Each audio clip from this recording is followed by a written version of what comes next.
In a previous life, a great fire left Linen and me as orphans. We vowed to rely on each other from then on, promising never to part for a lifetime. Later, we were adopted by the Song and Fu families, becoming a married couple through an arranged union. It was only right before my death that I realized he had utterly despised me, hating me for causing Song Yen to break her leg and hinder his future waking up again. I was reborn on the day I was adopted. Before I could step forward as I did in my previous life, he quickly stepped in to help Song Yen up from the ground in the same tone as I used back then. As long as I'm here, you're not allowed to bully her. He protectively shielded her behind him with great care, as precious as a treasure. When the Song couple arrived, they were full of gratitude. Child, did you save Yen Yen? Would you like to come home with us? Linen glanced at me, then turned and replied with conviction, I will. I won't let anyone hurt her ever again. In that instant, I understood, so he had been reborn too. Without a backward glance, Linen took Song Yan's hand and got into the car. No, from this day forward, he should be called Song Linen. As they were signing the adoption papers, the orphanage director said, just as she had in my past life, Cece and Linen have been inseparable since they were little, thick as thieves from the moment they arrived here. It would be wonderful if you could take them both. The Song couple exchanged a glance and replied tactfully, but we only planned on adopting one child. As I watched the Song family's car drive away, I felt nothing inside. In my past life, I was worried that Song Linen would be bullied in the orphanage, so I took the initiative to suggest that the Song couple find him a good home. Grateful that I had saved their daughter, they introduced him that very day to the Fu family, who had been wanting to adopt a child. Yet, in the end, Song Linen resented me for it. I was the reason he became a servant in the Fu household, a mere foil to Fu's son, and the one who stood in the way of his relationship with Song Yen. I was lost in thought. A long convoy drove down the path and stopped at the orphanage entrance. Fu Jianbang and an older woman got out of the car. I had seen her from afar at a banquet before. The head of the Fu family, ruthless and vicious. She's known as the industry's Iron Lady. The old man spotted me at the door immediately, a flicker of delight crossing his face. I feel a connection with this child. Let's go with her. In my past life, Song Linen didn't meet old Mrs. Fu until a full month after entering the Fu household. In this life, I was personally chosen by old Mrs. Fu herself. Before I could even process what was happening, I was whisked off to the headmistress's office. The headmistress pulled me aside and whispered, Cece, are you willing to go? They have a son at home, a year older than you, who has some difficulty getting around. I nodded vigorously, intentionally raising my voice. I eat little but can fight. 1 against 2. I can protect my brother. Madame Fu was very pleased and led me by the hand into the car. It was only then that I noticed a boy sitting in the car. The old man introduced, his name is Fu's son, and he will be your brother from now on. I stared at that perfect profile in a daze. The Fu family's young master is surprisingly handsome. In my previous life, I had never met Fu's son. Even at my wedding to Song Linen, he never showed up. All I know is that he dropped out of high school due to a leg injury and left the country after coming of age. While treating his leg, he also started his own company. Everything I know about Fusen came from Song Linen. It was nothing but bad things. Frail and disabled, yet prone to violent outbursts. He was always bullying him, a difficult person to get along with. I greeted him cautiously. Brother, my name is Cece. I'm your new sister. The air hung heavy for a few seconds. He didn't turn his head, just let out a faint, non-committal That's fine, I suppose. At least there was a response. According to Song Linen, it took him 3 months after entering the Song household just to exchange his first words with Fu's son. It's a good start, too. Throughout the journey, Fusen kept his back to me. I wonder who's out there. The car stopped in front of a villa. As soon as the driver took the wheelchair out of the trunk, I had already hoisted the person onto my shoulder. It's necessary to make an impression when you're new. At 15, she never overthinks things. At 16, Fusen is thin and easy to carry. Fusen trembled slightly. What are you doing? Put me down, brother. Since you have trouble with your legs, let me carry you up the steps. Fusen's voice was slightly hoarse, his tone carrying a hint of command. Put me down. Did you hear me? The young master's command cannot be disobeyed. I let him down in a second. He didn't even have time to steady himself before he fell to the side. I caught him just in time. See, I told you couldn't do without me. Grandma, smiling warmly, patted my head. I didn't expect you two to get along so well. That makes me feel much better. I was momentarily stunned. In my past life, I heard from Song Linen that Fusen had always been raised by grandmother Fu. When he entered the Fu family, though he was by Fu's father's side, he always felt like an outsider. Grandmother Fu doted on her eldest grandson and never liked him. The current Mrs. Fu looks incredibly kind, Nothing like the demoness in the rumors. It's Fu-sun who always has a blank expression. Seeming rather unapproachable, I pushed Fu-sun into the living room, and as soon as I sat down, I heard Fu's dad say, "Cece, it's getting late, we should head home." I feigned confusion. "Isn't this our home? This is Grandma's house. We have our own home." I hesitated for a moment, then stood up to push the wheelchair. Thankfully, Fu Jianbang stopped me the very next second. "Your brother isn't coming with us." I gave him an innocent, childlike look. "But aren't we a family? How can a family be separated?" Before he could respond, Grandma Fu pulled me away first. "Since Cece is willing to stay, let her stay. She's my chosen good granddaughter, and it's not convenient for you, an old man, to take care of a little girl. That woman's mouth spares no one, not even her own son." I suppressed my laughter and pretended to be well-behaved. Accidentally, I noticed Fu-sun's earlobes turning slightly red. He must be trying not to laugh, just like me. In the end, Fu Jianbei returned alone to Shangshui. In their past lives, the Fu and Song families lived in the same neighborhood. I had thought Song Linen and I wouldn't have to be separated unexpectedly. Song Yan always seemed to be between us. Song Linen always said it was because she was my sister. Moreover, to get Song Yan's parents to agree to the marriage, we couldn't be too harsh on Song Yan. It would be better after the wedding. I was annoyed by Song Yan, but I didn't force the issue. The wedding day arrived, and Song Yan threatened to jump off a building on the other end of the line. She was sobbing uncontrollably, begging Song Linen not to abandon her. I said, "Song Yan is doing this on purpose. She just wants to stop us from getting married." But he scolded me. "Song Cece, I never thought you could be so heartless. Your own sister is about to jump, and all you care about is your wedding." That day, Song Yan broke her leg. I chased after her and got hit by a car. I lay in the emergency room for 15 days until her death. Song Linen stayed by Song Yan's side for the rest of my life. I'm staying far away from Linen. Moving in with old Mrs. Fu was the best decision I ever made. 3. Not long after settling into the new place, I noticed Fu-sun never went out during the day and never slept at night. I had no idea what he was up to in his room. My teenage curiosity was piqued, and I desperately wanted to know what he was doing. Every time I tried, I found the door was locked from the inside. That only made me more curious. Thankfully, his room was right next to mine, with a connecting balcony. That day, I crept out on tiptoe and climbed over the windowsill. The moment I landed, a blinding light made me shut my eyes. "Who's there?" The sound and the cane arrived almost simultaneously. I plopped down on my knees. "Brother, it's me. What are you doing here?" I gave an awkward smile. "I was just bored, wanted to hang out with you." His eyes flickered slightly, as if deep in thought. I was afraid he'd kick me out, so I rolled into the room. I froze the moment I stood up. The room was unnaturally plain. The 4 white walls are bare, the bed is a bed, and the table is a table. There are no unnecessary decorations. The simple desk holds only a laptop and a few books. I looked around for a long time before finally managing to say, "Bro, your room is really bare bones." "It didn't look like anyone lived there," he said calmly. "Feel free to use the front door on your way out." Me, seeing Fu-sun wasn't angry, I boldly suggested, "Brother, staying cooped up in your room isn't good for your leg recovery." I smiled and said, "Why don't you come with me when school starts in a couple of days?" "No," Fu-sun refused flatly, but I wasn't giving up. "Why won't you go to school? It's great, you can learn so much." "That knowledge is useless to me." I suddenly remembered that Song Linen once mentioned Fu-sun started his entrepreneurial journey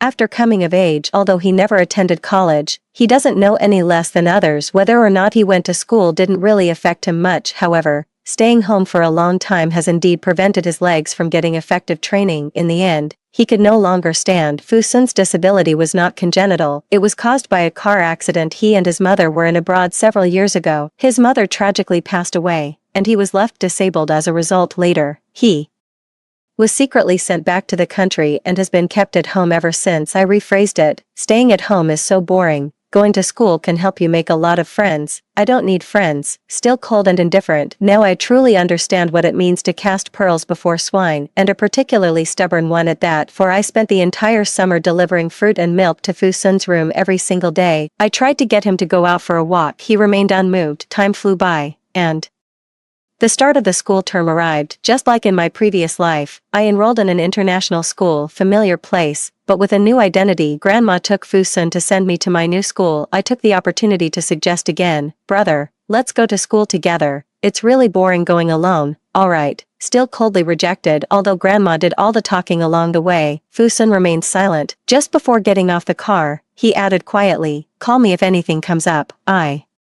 turned around and replied with a smile, "Got it, brother." After parting ways with them, I was taken to the homeroom teacher's office. Song Linen was already waiting, and he seemed a bit surprised to see me and the assistant behind me. "Did you really go to the Fu household?" I calmly replied, "If you can be adopted, why can't I?" Song Linen twitched the corner of his mouth, his disgust evident in his eyes. "It said that the Fu and Song families have an engagement. Did you go to the Fu family on purpose to marry me?" I suppressed the urge to punch him and said coldly, "Don't worry, even if all the men in the world were dead, I wouldn't marry you." Song Linen was suddenly put on the spot, his mouth opening and closing for a while before he could only grind his teeth in frustration. "You'd better mean that." The homeroom teacher led us into the classroom. After we introduced ourselves, she told everyone to start studying on their own. The moment the teacher left, Song Yen waved towards the podium and called out, "Song Linen, over here." He glanced at me and walked straight off the platform. I found an empty seat in the last row and sat down. No sooner had I settled in than I heard a soft, delicate voice from the front. "Let me introduce you all.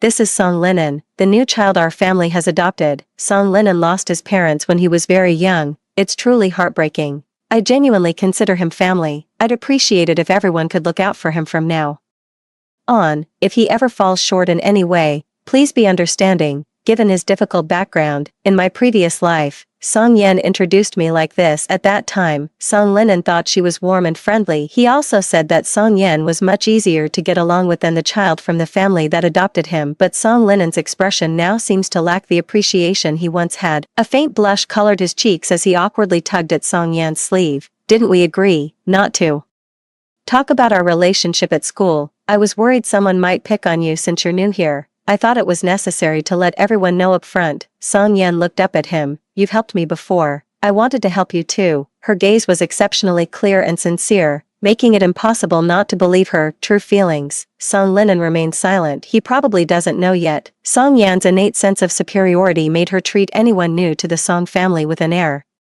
of condescension. It used to be me this lifetime. By chance, I became him. 5. Ever since Song Yen introduced Song Linen's identity in front of the whole class, after every class, classmates come to watch him. It was always just questions about his past. Every word, every implication, was a constant reminder. "You're an outsider in the Song family." Then one day, a few girls were crowding around Song Linen again. He finally snapped, his voice tight with suppressed anger. "If you're so curious about life in an orphanage, go ask Fu Sisi. She was adopted too, just like me. In fact, she was the one the Song family passed over. Someone else just picked her up." As soon as these words were spoken, several girls turned around in surprise, gathering around as if they had discovered a new creature. "Did you grow up in the same orphanage as Song Linen? Are kids from orphanages all dirty, only taking a bath once a month?" I know exactly what they're up to. I look up with a faint smile. "Yeah, so, are you running away from home or are your parents dead? Need me to recommend an orphanage? Are you insane?" I was just asking a question. Was that curse really necessary? "Exactly, so keep your distance, or I won't be responsible if you catch it." The girl was furious and looked ready to lunge at me, but her friend held her back. "I heard she was adopted by the Fu family. Don't go stirring up trouble." Song Yen was originally sitting in her seat with headphones on, pretending not to hear the girls teasing. Suddenly, as if remembering something, she got up and walked towards me. "So you're the kid adopted by the Fu family? I heard Fu-san is ugly, crippled,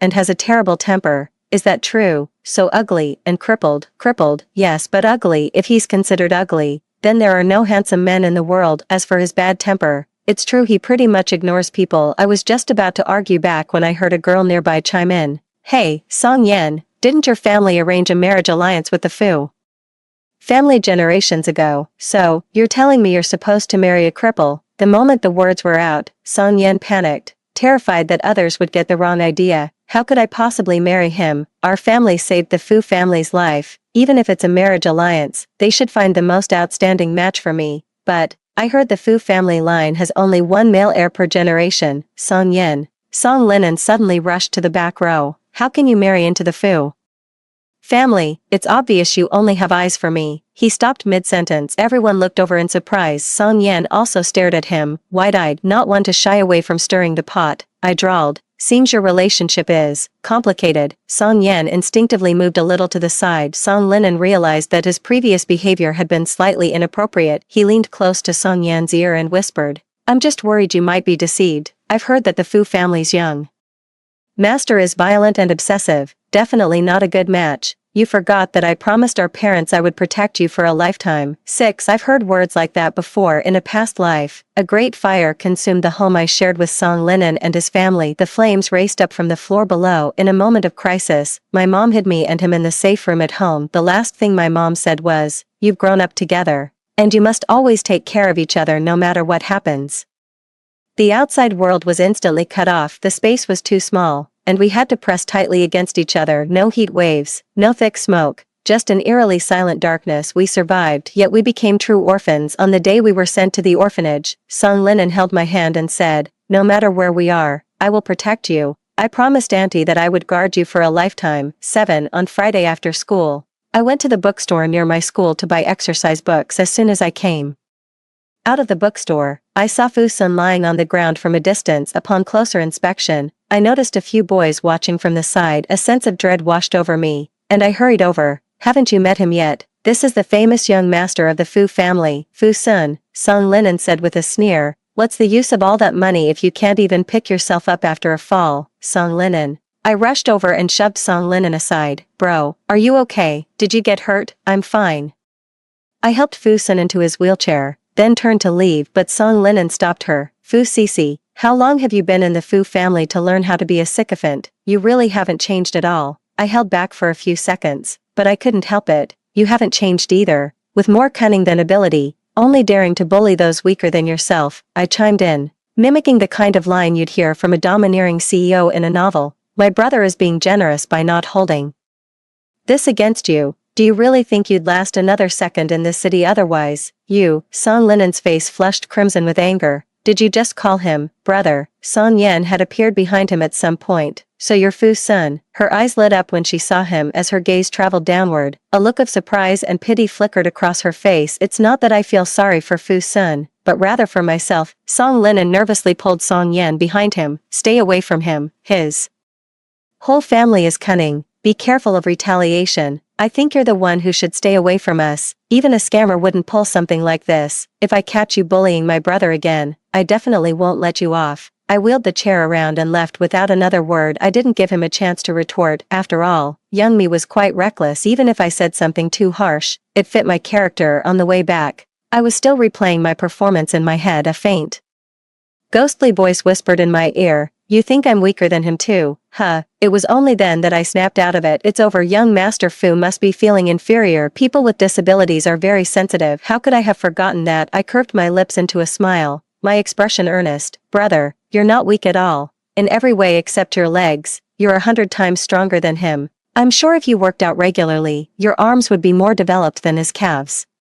Fu Sun fell silent, turning the back of his head to me again. "All right then." I knew I should shut up. 8 On Monday, heading to class, I had just gotten on the bus when the door on the other side opened. Fu Sun appeared in the doorway. I kindly said, "Brother, you don't need to see me off. I'm already used to going to school alone. It's not about seeing you off. Huh, starting today, Xiao Sun will be going to school with you." Grandma poked her head in and handed the school bag inside. "Take good care of Cece at school." I glanced at Fu Sun. "With him like that, I'm the one who should be taking care of him." But I obediently replied, "Grandma, don't worry. I will definitely stick together with my brother and support each other." Grandma nodded with relief, then took out her phone and transferred me $1,000,000. "Buy whatever you want to eat, don't hold back." I was still counting the zeros when Fu Sun was already being carried into the car by the nanny and driver. I welcomed him warmly. "That's great. I won't have to walk to school alone anymore."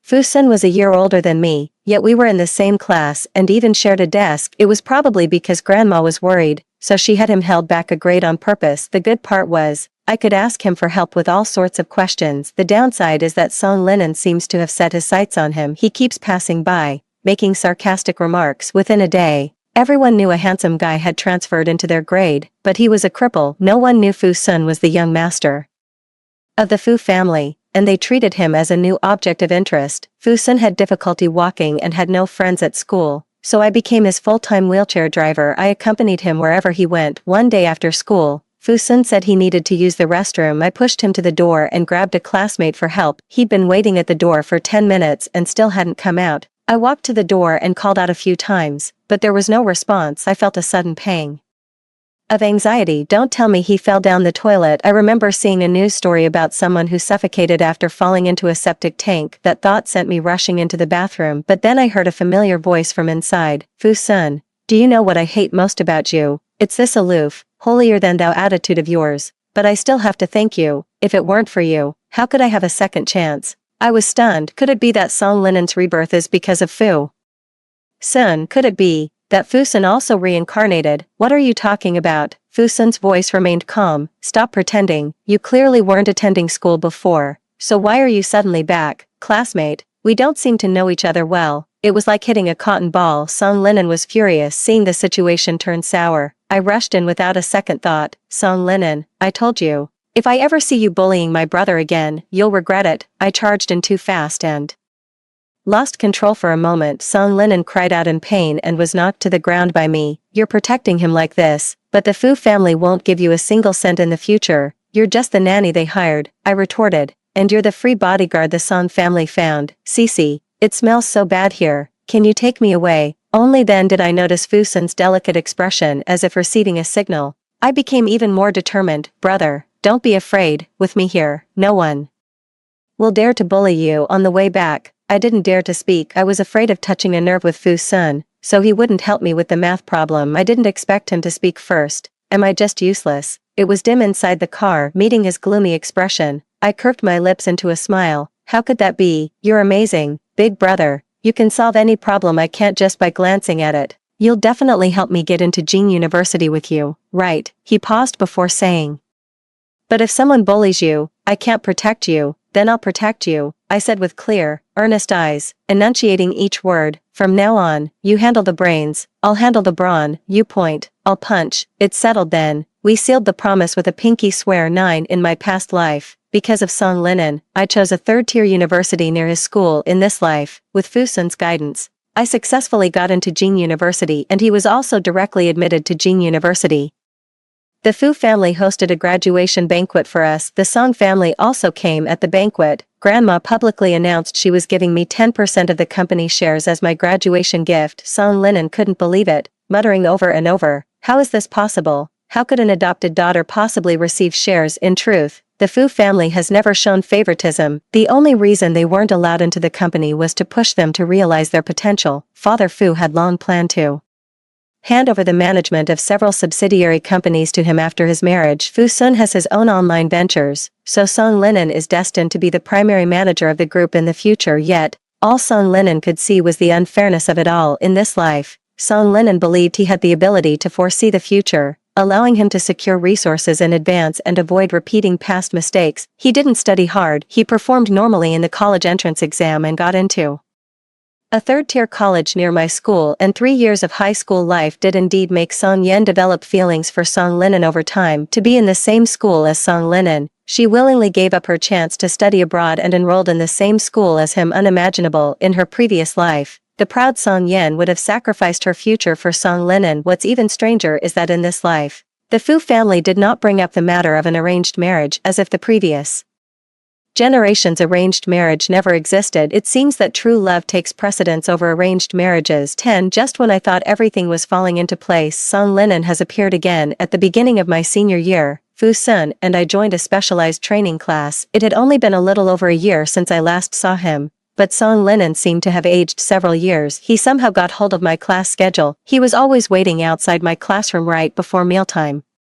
That day, I stayed behind in the lab to verify the data, and before I knew it, it was dark outside. My roommate pointed outside the classroom and said, Cece, that handsome guy is here again, just ignore him. I pretended not to see him, but he still stopped me. Cece, you haven't eaten yet, have you? I bought your favorite rice ball for you. I don't like it. Let's eat outside the school. I know a newly opened hot pot place. Cece. Before I could refuse, someone interrupted. Fu Sun drove the latest electric wheelchair, sliding between Song Linen and me. Grandma said we're having dinner at home today. I instinctively reached for the wheelchair handles. Okay, wait for me to pack up. Fu Sun's lips curved, and he looked to the side. Classmate Song, Want to join us? I was startled and secretly pinched Fu Sun, warning him not to speak out of turn. It only occurred to me then, how could Song Linan ever set foot in the Fu household again in his past life? He hated the Fu family the most. Indeed, Fu Sun's appearance successfully drove Song Linan away. It was only after Fu Sun caught sight of Song Linan coming to school to look for me. He waits for me at the classroom door after every class. Sometimes he hands me a bottle of water, sometimes just to say, "Let's have dinner at home tonight." I really wonder if he's living in the Stone Age even when he has no classes. He brings his laptop to accompany me during my lectures that forced me to actually pay attention in class. I'm convinced he's gotten addicted to being a teacher. That day in PE class, we had a 2-kilometer fitness test. Fu Sun ran laps with me around the track, and I was completely out of breath by the end. With the ability of an 18, I somehow managed to pull off a performance worthy of a 10. I collapsed onto the ground, completely spent and unable to hold back any longer. "Fu Sun, even though you got a new electric wheelchair, you didn't have to come watch me during PE class, did you? If I drop dead from exhaustion, you'll be the one to blame." He didn't argue at all, just looked at me with a slight smirk. Every time I see his innocent, harmless face, I can't help but marvel. God must have been too envious of his beauty and talent, which is why he closed a tiny window. Even if he couldn't stand up to look at the stars, he could still sit and take in the vast expanse of starlight with his eyes. 11. I had just finished running 2 kilometers and was ready to go back to my dorm and crash. A sharp voice came from behind, "Fu Cece." As I turned around, someone had already rushed up to me. It took me a second to recognize the person in front of me. I hadn't seen Song Yen since we went to college. She's now dressed to the nines, with a style very different from before. I said coldly, "What's the matter?" "Fu Cece, Lin and Song and I will get married after graduation. The Song family will provide him with the best resources, and I can give him everything he wants." "Oh, what does that have to do with me?" Seeing that I completely disregarded her, Song Yen raised her voice even more. "You have the nerve to post photos online to seduce my fiancé. You should be ashamed of yourself." I let out a bitter laugh. "Is it a crime to post my own photos on my own social media now? Wait a minute, that doesn't make sense." I had already deleted Song Linan on WeChat, so how could he see my moments? It wasn't until Song Yen showed me the photos she took that the penny finally dropped. It turns out Song Linan got a classmate from our school to pretend it was for a QR code scanning promotion. He used a secondary account to add me on WeChat. He saved every single photo I posted on my social media into his own album. Song Yen accidentally discovered my photos, and they had a huge fight. Song Yen also heard from a classmate at Jing University that Song Linan was frequently seen coming and going from the campus. That's why she rushed to the school to confront me. How did I never notice before that Song Linan was such a creep? I deleted that WeChat contact on the spot. It was Song Linan pretending to be an alumnus to add me. "If you want to settle the score, you should go find him, and while you're at it, tell him to stop loitering outside other people's classrooms for no reason. Oh, and he shouldn't come even if he has a reason. He might get arrested for being a creep." Song Yen doesn't believe it was Song Linan who added me on purpose. She firmly believes I'm the third party who seduced her boyfriend. The commotion drew all the passing students over to watch. Beep, beep. Just as I was being gawked at like a monkey, a horn blared from the crowd. The closer it got, the more piercing it became. Fu Sun appeared, driving a wheelchair. Everyone made way for him. When did this guy get sound equipment again? I was still studying his new device when my hand was suddenly held. I stumbled and bumped into his shoulder. "Why did you go back to school without waiting for me?" A faint smile played at the corners of Fu Sun's lips. "Can't you see what's happening right now? And you still have the nerve to scold me for not waiting," I whispered. "If you're going to complain, at least read the room first." Only then did Fu Sun turn his gaze to Song Yen, his eyes instantly turning several degrees colder. "Can't control your boyfriend, but you can control yourself, right? Spreading rumors and slandering others will result in detention for 5 to 10 days. Fu Sun's few words left Song Yen speechless, perhaps due to Fu Sun's background, and with no concrete evidence. Finally, he had to slink away. Just don't know why. Fu Sun just now gave me a very mature impression, as if the CEO had taken over. Is this the influence of noble genes at work? 12. The video of Song Yen causing a scene at school quickly spread across the campus network. Even Grandma, who was on a vacation at a distant island, saw the video. Everyone says wealthy families care most about their reputation. By the time she video called, I had already imagined 1,000 different ways I'd be kicked out of the Fu family. I tried to explain, "Grandma, it's not what you think." To my surprise, Grandma blinked and suddenly broke into a smile. "I have to say, our Cece has my old flair. It would have been even better if she'd slapped him one more time." "Me," Fu Sun remarked quietly from the side. Wasn't I the one who chased him off? Yes, yes, my dear grandson is wonderful too. Grandma said she'd sign me up for taekwondo and sanda classes as soon as she got back. She said I had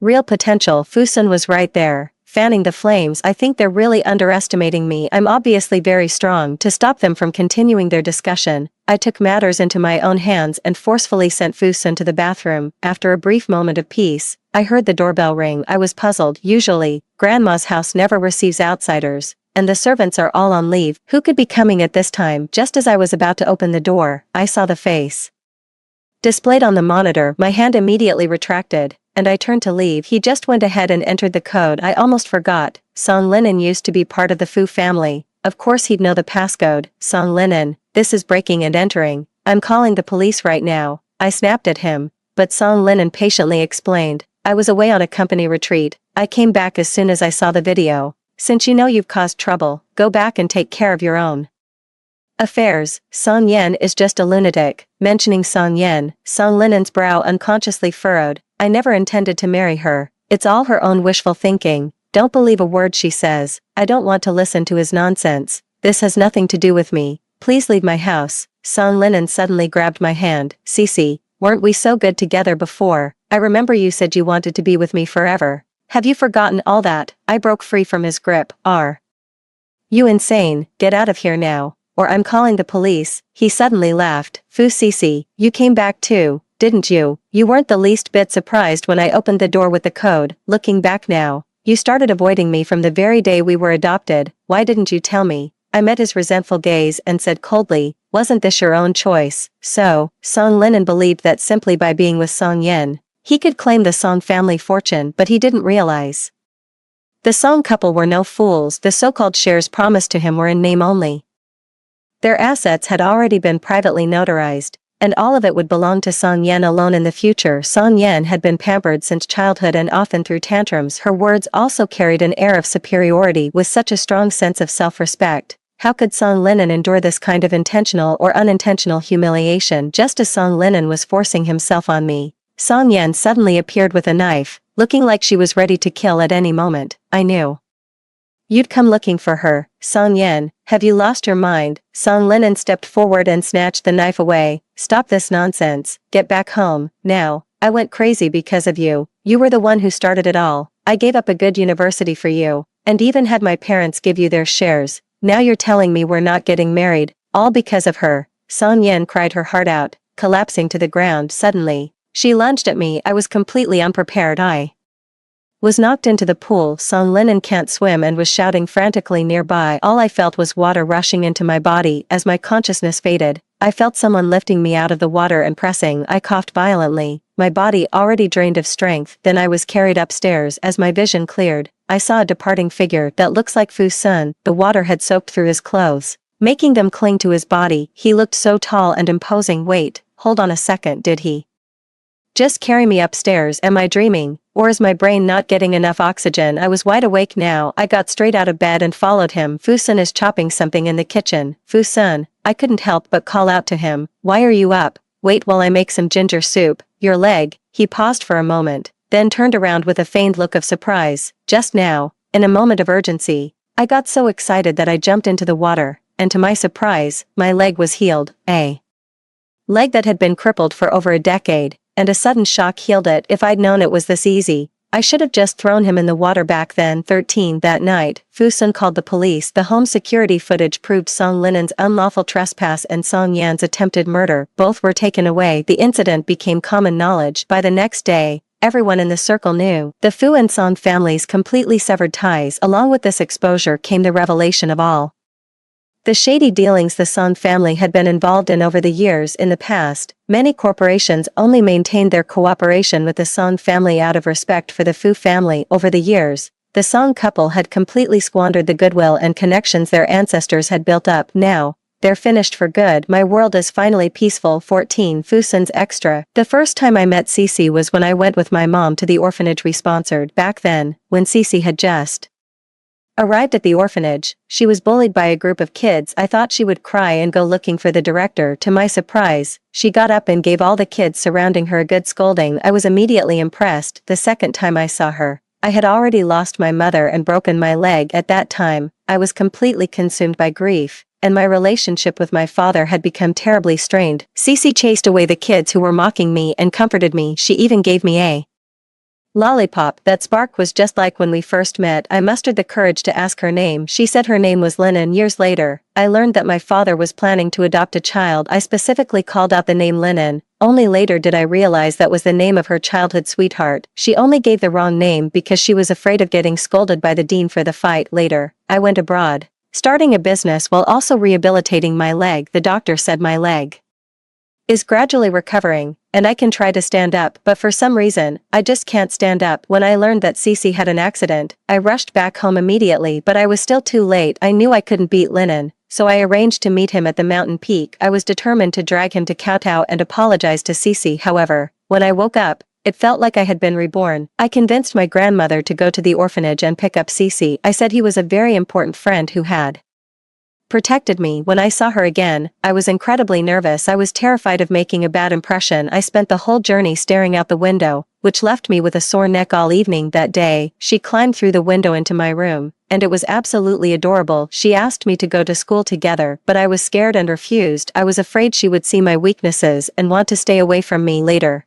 she said I was weaker than Song Lennon and still wanted to protect me. I can't take it anymore. I work hard on my rehabilitation every day, hiding in my room. I also asked my grandmother to handle my enrollment procedures. Gradually, I realized I could stand up again. Little by little, I had wanted to surprise Cece, but it seems she's really into protecting the underdog. So if my leg gets better, would she leave me then? Alright then. A real man isn't ashamed to play the weakling once in a while. I decided to keep pretending my leg was injured. I never expected her to accidentally fall into the water this time. I really couldn't fake it. Fortunately, my leg got better. I finally got to protect her. Story 2. On the eve of our engagement, Xiaoyi fell for Song Rong, the adopted daughter of the Song family, and insisted on breaking off our betrothal. When I informed our elders, Song Rong perished in a plane crash while being sent abroad. A decade later, Xiaoyi became the wealthiest man in City B, bankrupted the Shi family, imprisoned me in a basement, and tortured me to death, saying, "This is what I owed Song Rong." When I woke again, it was the day our families were discussing the engagement. Father asked for my opinion, and I replied, "Since Xiaoyi has no wish to marry me, let's call off this engagement. I sincerely hope Xiaoyi shall find happiness with his true love." After my rebirth, I sat at the engagement banquet where we were supposed to finalize the wedding date, only to witness Xiaoyi objecting to our betrothal. Xiaoyi was the fiancé my parents had chosen for me. In my father's eyes, he was the perfect match, a man of exceptional character and scholarly achievements in every aspect, but in truth, he was a ruthless businessman who refused to be shackled by family ties. A wolf in sheep's clothing, he deceived countless people. Whatever he desired, he'd obtain by any means necessary. He particularly loathed anyone challenging his decisions, let alone attempting to manipulate him. Amidst these thoughts, Xiaoyi's blunt words came from across the room, "I'm in love with someone else. I won't marry Xinwan." Xiaoyi's disgusted gaze pierced through the dining table, landing on me with undisguised contempt.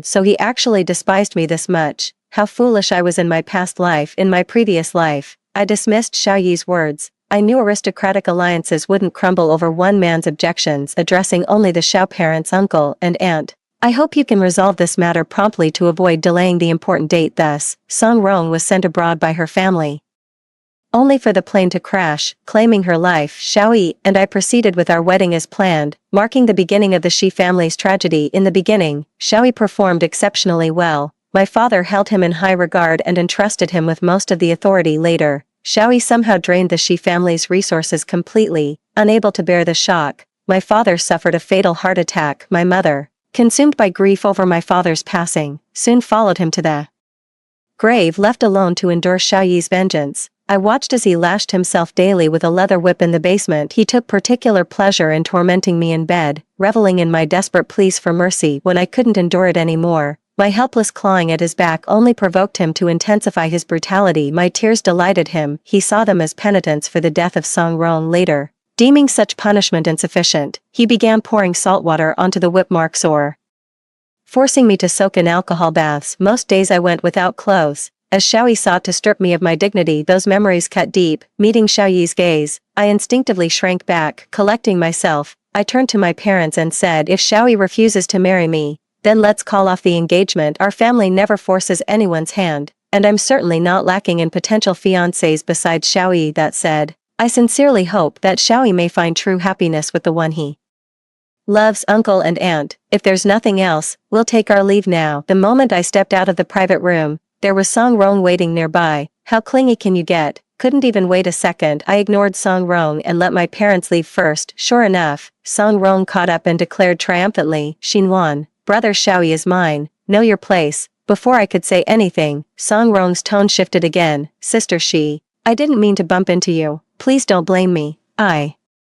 just want you to give brother Xiaoyi back to me. Before I could respond, Xiaoyi, who had been following us, arrived. Without even asking, he jumped to the conclusion that I'd bullied his precious darling and said bluntly, Xinwan, what are you doing? Song Rong has nothing to do with you. Is this how you treat a young girl? If you've got a problem, take it up with me. I turned to Xiaoyi and shouted, let me make this clear one more time. I didn't bump into Xinwan. Believe it or not, that's your call. If there's nothing else, step aside. I'm leaving. Xiaoyi froze for a moment. Who knew Xinwan could be this feisty? Just like in our past life, Xiaoyi stood firm in front of Song Rong, defying his parents' wishes to insist on breaking off the engagement. Hot-headed as I was back then, I naturally wouldn't let Song Rong off easy. I had her thrown out immediately to spare my eyes the irritation. This marked the beginning of the rift between us. With that thought, I glared at Xiaoyi and snapped, Xiaoyi, we're not engaged. I have no reason to harm Song Rong. Instead of accusing me, you should keep your precious Song Rong from bothering me. Xinwan, how dare you? Weren't you the one obsessively chasing after me? You have no right to lecture me. Understand? Xiaoyi shot me a warning look and said, Song Rong, ever the drama queen who loves stirring the pot, put on an exaggerated act and chimed in, I'm so sorry, brother Xiaoyi. I know sister Xinwan likes you so much, really. I'm fine, please don't blame her. How did I never notice Song Rong was such a manipulative little snake? The sheer audacity of her act could overflow a dumpster. Rubbing my throbbing temples, I wearily addressed Xiaoyi. Hi, Xinwan, admit I once had feelings for Xiaoyi, but rest assured, Mr. Xiao, after today, those feelings will be gone. As for Song Rong, you needn't worry either, so long as she leaves me alone, I guarantee she'll remain unharmed. The moment I took my seat at that dinner table, my foolish dreams about Xiaoyi should have shattered. Xiaoyi, this time I'm letting you go. After this day in our past life, Zhao's parents secretly approached the Song family, demanding they send Song Rong abroad or face retaliation. Song Rong blamed everything on me and confronted me in private. Xinwan, this is all your fault. Why did you have to get engaged to brother Xiaoyi? Please give him back to me. I'm really in love with brother Xiaoyi. Please let me have him. Don't let my father send me abroad. I'm begging you. What did I do again? Oh right. I had Xi's people escort Song Rong out. The result was Xiaoyi coming to see me that very afternoon. I got chewed out for no reason. Xinwan, I never thought you could be so vicious. So what if Song Rong has feelings for me? What's wrong with that? How could you order your people to beat her and even try to ruin her virtue? You're absolutely heartless. If I hadn't arrived in time, you would have destroyed Song Rong completely. What a ridiculous accusation to throw at me. In my anger, I blurted out, that Song Rong must have 9 lives to survive this. I despise her. And what are you going to do about it? Kill me. Xiaoyi immediately seized me by the throat. The murderous glint in his eyes told me he genuinely wanted me dead. He eventually released his grip, leaving me gasping and coughing violently. Coming to my senses, I realized the matter needed clarification since it wasn't my doing, so I immediately hired a private investigator. Under these circumstances, Xiaoyi was placed under house arrest by his parents, while the Song family hastily sent Song Rong abroad overnight. The investigation report had just reached me when I was about to share it with Xiaoyi. The next day brought news of the plane crash, leaving the whole affair unresolved. In the end, I thought the alliance marriage between our families was doomed, since Xiaoyi blamed me directly for Song Rong's death. But against all expectations, Xiaoyi acted completely normal and even proceeded with our engagement after the restrictions were lifted. How foolish I was. I couldn't see the calculation and disgust in Xiaoyi's eyes. Now all I need to do is convince my parents to abandon this arranged marriage. When I got home, my parents asked why I'd said those things at the dinner table. Of course I couldn't mention my reincarnation, so I just said I wanted to focus on our family business now. Seeing my determination, they eventually dropped the subject. The next day, guided by memories from my past life, I went to meet Rongchen at the restaurant. In my past life, I chose Xiaoyi both due to family pressure and genuine attraction. I turned down Rongchen, who coincidentally met me the next day and immediately proposed marriage. After all, any choice would have sufficed. Why couldn't it be him? I remember being utterly surprised. Rong Chen and I were practically strangers. I just said I genuinely liked Xiao Yi, which is why I decided to get married. Then Rong Chen said he wished me happiness and left me his number in case I ever needed help. Later, when I told Xiao Yi about it, Rong Chen warned me to stay away from him, saying he had ulterior motives. Looking back now, there's still a lot I don't know, but one thing's certain, Rong Chen would never harm me. Rong Chen wasn't in business, he was in politics, though few knew it. After all, who'd expect the governor's son to dress in cheap clothes for 4 years of college? Just like any ordinary student, Rong Chen had remarkable patience. Back when he first joined the government office, almost no one knew his background. The next time I heard about Rong Chen was from Xiao Yi. By then, my own movements were already restricted. The company's in serious trouble, and they sent Rong Chen to investigate. I'd just arrived at the restaurant when I ran into Song Rong and Xiao Yi. What's going on? Xiao Yi wasn't supposed to be here in the previous timeline. Song Rong spotted me first and approached. Xinwan, didn't you promise to leave brother Xiao Yi alone? What are you doing here? 02, I'm here for business. Since when do I need your permission for that? Brother Xiao Yi, Xinwan swore she wouldn't bother you yesterday, yet here she is ambushing us today. What a pathetic lie. Relax, Song Rong. I wouldn't stoop so low as to fight over a man like him. Xinwan, no matter what you do, Xiao Yi will never like you. Miss Shi, you'd better give up on this hopeless crush. I thought walls were thick, but never imagined I'd meet someone with even thicker skin in my lifetime, so I snapped at them. Who made you the road police? Mind your own damn business. I told you I'm here for business, believe it or not. Now get out of my way. Even dogs know not to block the path. Xiao Yi, look at her. Alright, Rong Rong, don't let someone like that ruin our dinner. How about I take you shopping afterwards? Didn't you like those new handbags? We'll buy them all later. You're so sweet, Xiao Yi. Let's finish quickly and not let outsiders spoil our mood. Nuan, why are you still standing outside instead of coming in? The voice came from near the restaurant, and gradually the person approached. It was Rong Chen. What's going on here? The tension is palpable. Just handling a small matter. It's settled now. Sorry I'm late, Rong Chen. No worries, I just got here myself. Look, Xiao Yi, picking on a lady isn't exactly gentlemanly behavior. If there's nothing else, we'll take our leave. Watching Xinwan and Rong Chen walk away, Xiao Yi suddenly found their retreating figures irritating, while Song Rong's voice beside him grated on his nerves. Brother Xiao Yi, let's hurry up and grab some food. As Song Rong turned away, a flash of ruthlessness crossed her eyes. Xinwan, I've underestimated you. Xinwan, what happened between you and Xiao Yi just now? I saw you arguing. Sorry for interrupting. It was just a minor issue, but it's settled now. Rong Chen, thank you. That was really awkward earlier. Your timely intervention saved us from another argument. It's just my parents pushing me into an arranged marriage with the Xiao family. As you saw, Xiao Yi already has someone he likes. I refused, but that girl thinks I'm lying to her. What about you? Do you like Xiao Yi? I used to, but not anymore. To be honest, I was thrilled when my parents first brought up the marriage alliance. I'd had a crush on Xiao Yi for years. Ever thought about shifting your affections to someone else? Say, me, that's not funny at all. If you're trying to cheer me up, don't put yourself down like that. I'm serious. This isn't a joke. Why me? There must be a reason. Just like you've known Xiao Yi for ages, I've known about you for a long time too. Give me a chance. Xinwan, Rongchen, I think you're wonderful and would make a great match. If you're absolutely certain, I'd be happy to give this a try. I'm quite taken with you. Glad to hear that. I was worried you might not feel the same. Let's exchange WeChat first. Sounds good. And so began my relationship with Rong Chen. While gradually getting the hang of the company's operations in my past life, the Xiao and Shi families had formed a marital alliance at this point, leading the Shi family to relinquish the overseas Hua family project, partly as my dowry, and partly because the Xiao family needed this project more than ours. We let them owe us this favor. Little did we know we were digging our own grave, but not anymore. This time, I won't back down. Why should I surrender what rightfully belongs to our family? I rallied the team and burned the midnight oil for several nights to finalize the bid proposal. In our previous life, our Shi family had also prepared the bid documents first. While the Xiao family lagged behind, the Hua family initially favored our Shi family too, but withdrew solely because of me, something I've never spoken about until now. Only Mr. and Mrs. Xiao are aware within the Xiao family. This time, I'm curious to see how far the Xiao family can progress. Without the Shi family's support on the day of the bidding, I arrived at the venue early with my team members. Xiaoyi and his group were already there, along with Song Rong, who shot me a challenging glance. I really don't know where she gets her confidence. As the eldest daughter of the Shi family, plenty of people are eager to curry favor with me. Xiaoyi was genuinely impressed. He'd never seen Xinhuan in her professional element before. Her efficiency was striking, and undeniably captivating.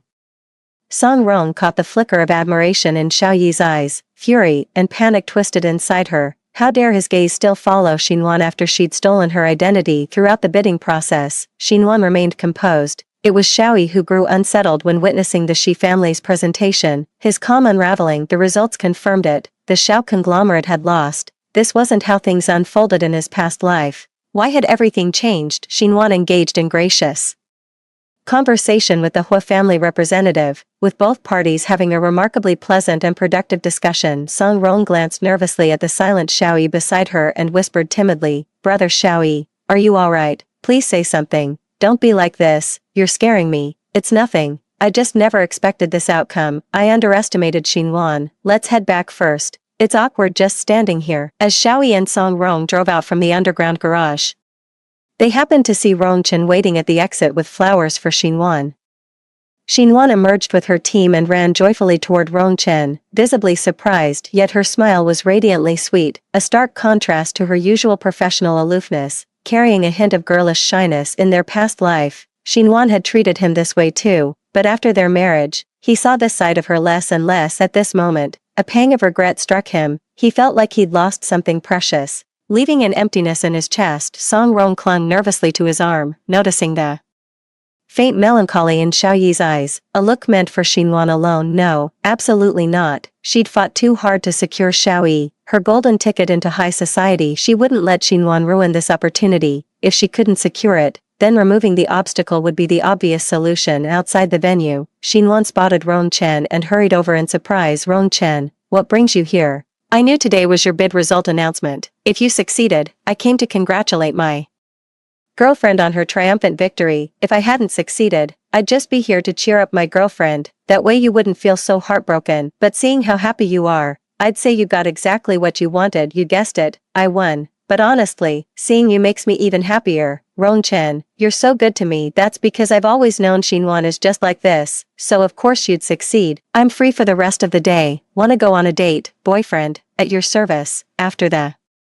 bidding ended, I went through a hectic period. The Shi family also received news of Xiaoyi's engagement to Song Rong. I stared at the invitation in my hand, hesitating whether to attend. Rongchen countered, "Why not go? It's not like you're involved with Xiaoyi anymore. This would be a perfect chance to expand your social circle." After careful consideration, I realized he was right. On the engagement day, I wore my newly arrived haute couture gown, opting for understated elegance in neutral tones.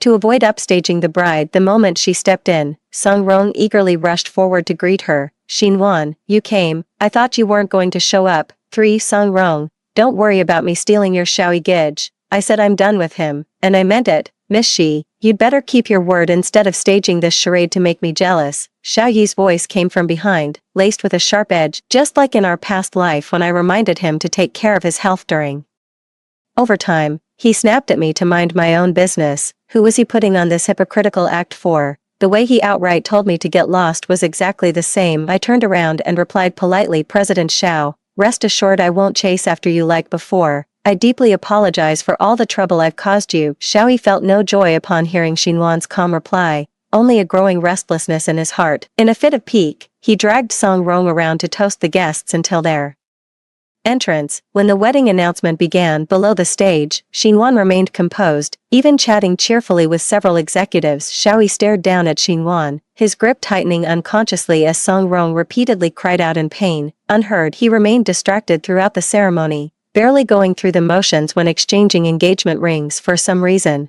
he suddenly recalled how Xinhuan had bustled about during their engagement in their past life, constantly seeking his input. He'd always brushed her off with "whatever you prefer," until she eventually stopped asking and just consulted their parents instead. Later, after they married, Xinhuan took impeccable care of everything while he, it seemed, only ever hurt her. When Xinhuan brought up having children, what was it he said again? Something like, "Xinhuan, you've already got me, now you want my child too, in your dreams, over my dead body." Brother Xiaoyi, what's wrong? Ronger has called you several times.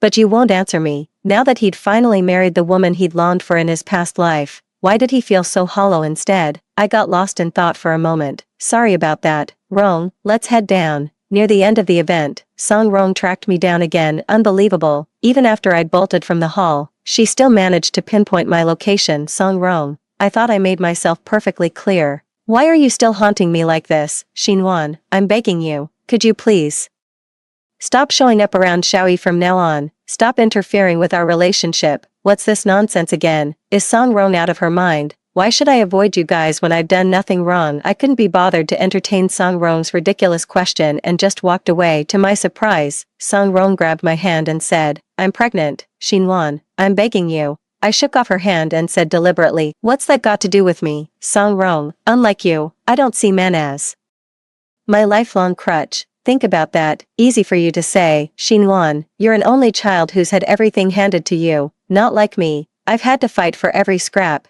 Do you have any idea how hard it is to climb up from the bottom? That's no reason for me to help you. You chose this path yourself. Spare me the sob story. I won't sympathize. I just find people like you exhausting. Then don't blame me for what happens next. What are you implying? We were already standing by the freezing winter pool when Song Rong suddenly plunged into the water. The splash immediately drew attention from inside. Without thinking, I dove in to pull her out. Barely catching my breath, Xiaoyi arrived just then and shoved me to the ground. Blood was pooling beneath Song Rong. Xinhuan, how could you bully a young girl like this, pushing her into freezing water? Didn't you know she was pregnant? Choking on water with my gown clinging to me. I was still gasping for air when they accused me of attempted murder. Xiaoyi, stop making baseless accusations. Your fiancé can't even swim yet. Jumped into the water. If I hadn't pulled her out, she'd be dead by now. Speaking of which, Miss Song, you knew you were pregnant yet came to the waterfront. Who knows what you were really plotting? Brother Xiaoyi, my stomach hurts. The baby, don't worry, I'll take you to see the doctor right away. Everything will be fine, Miss Shi.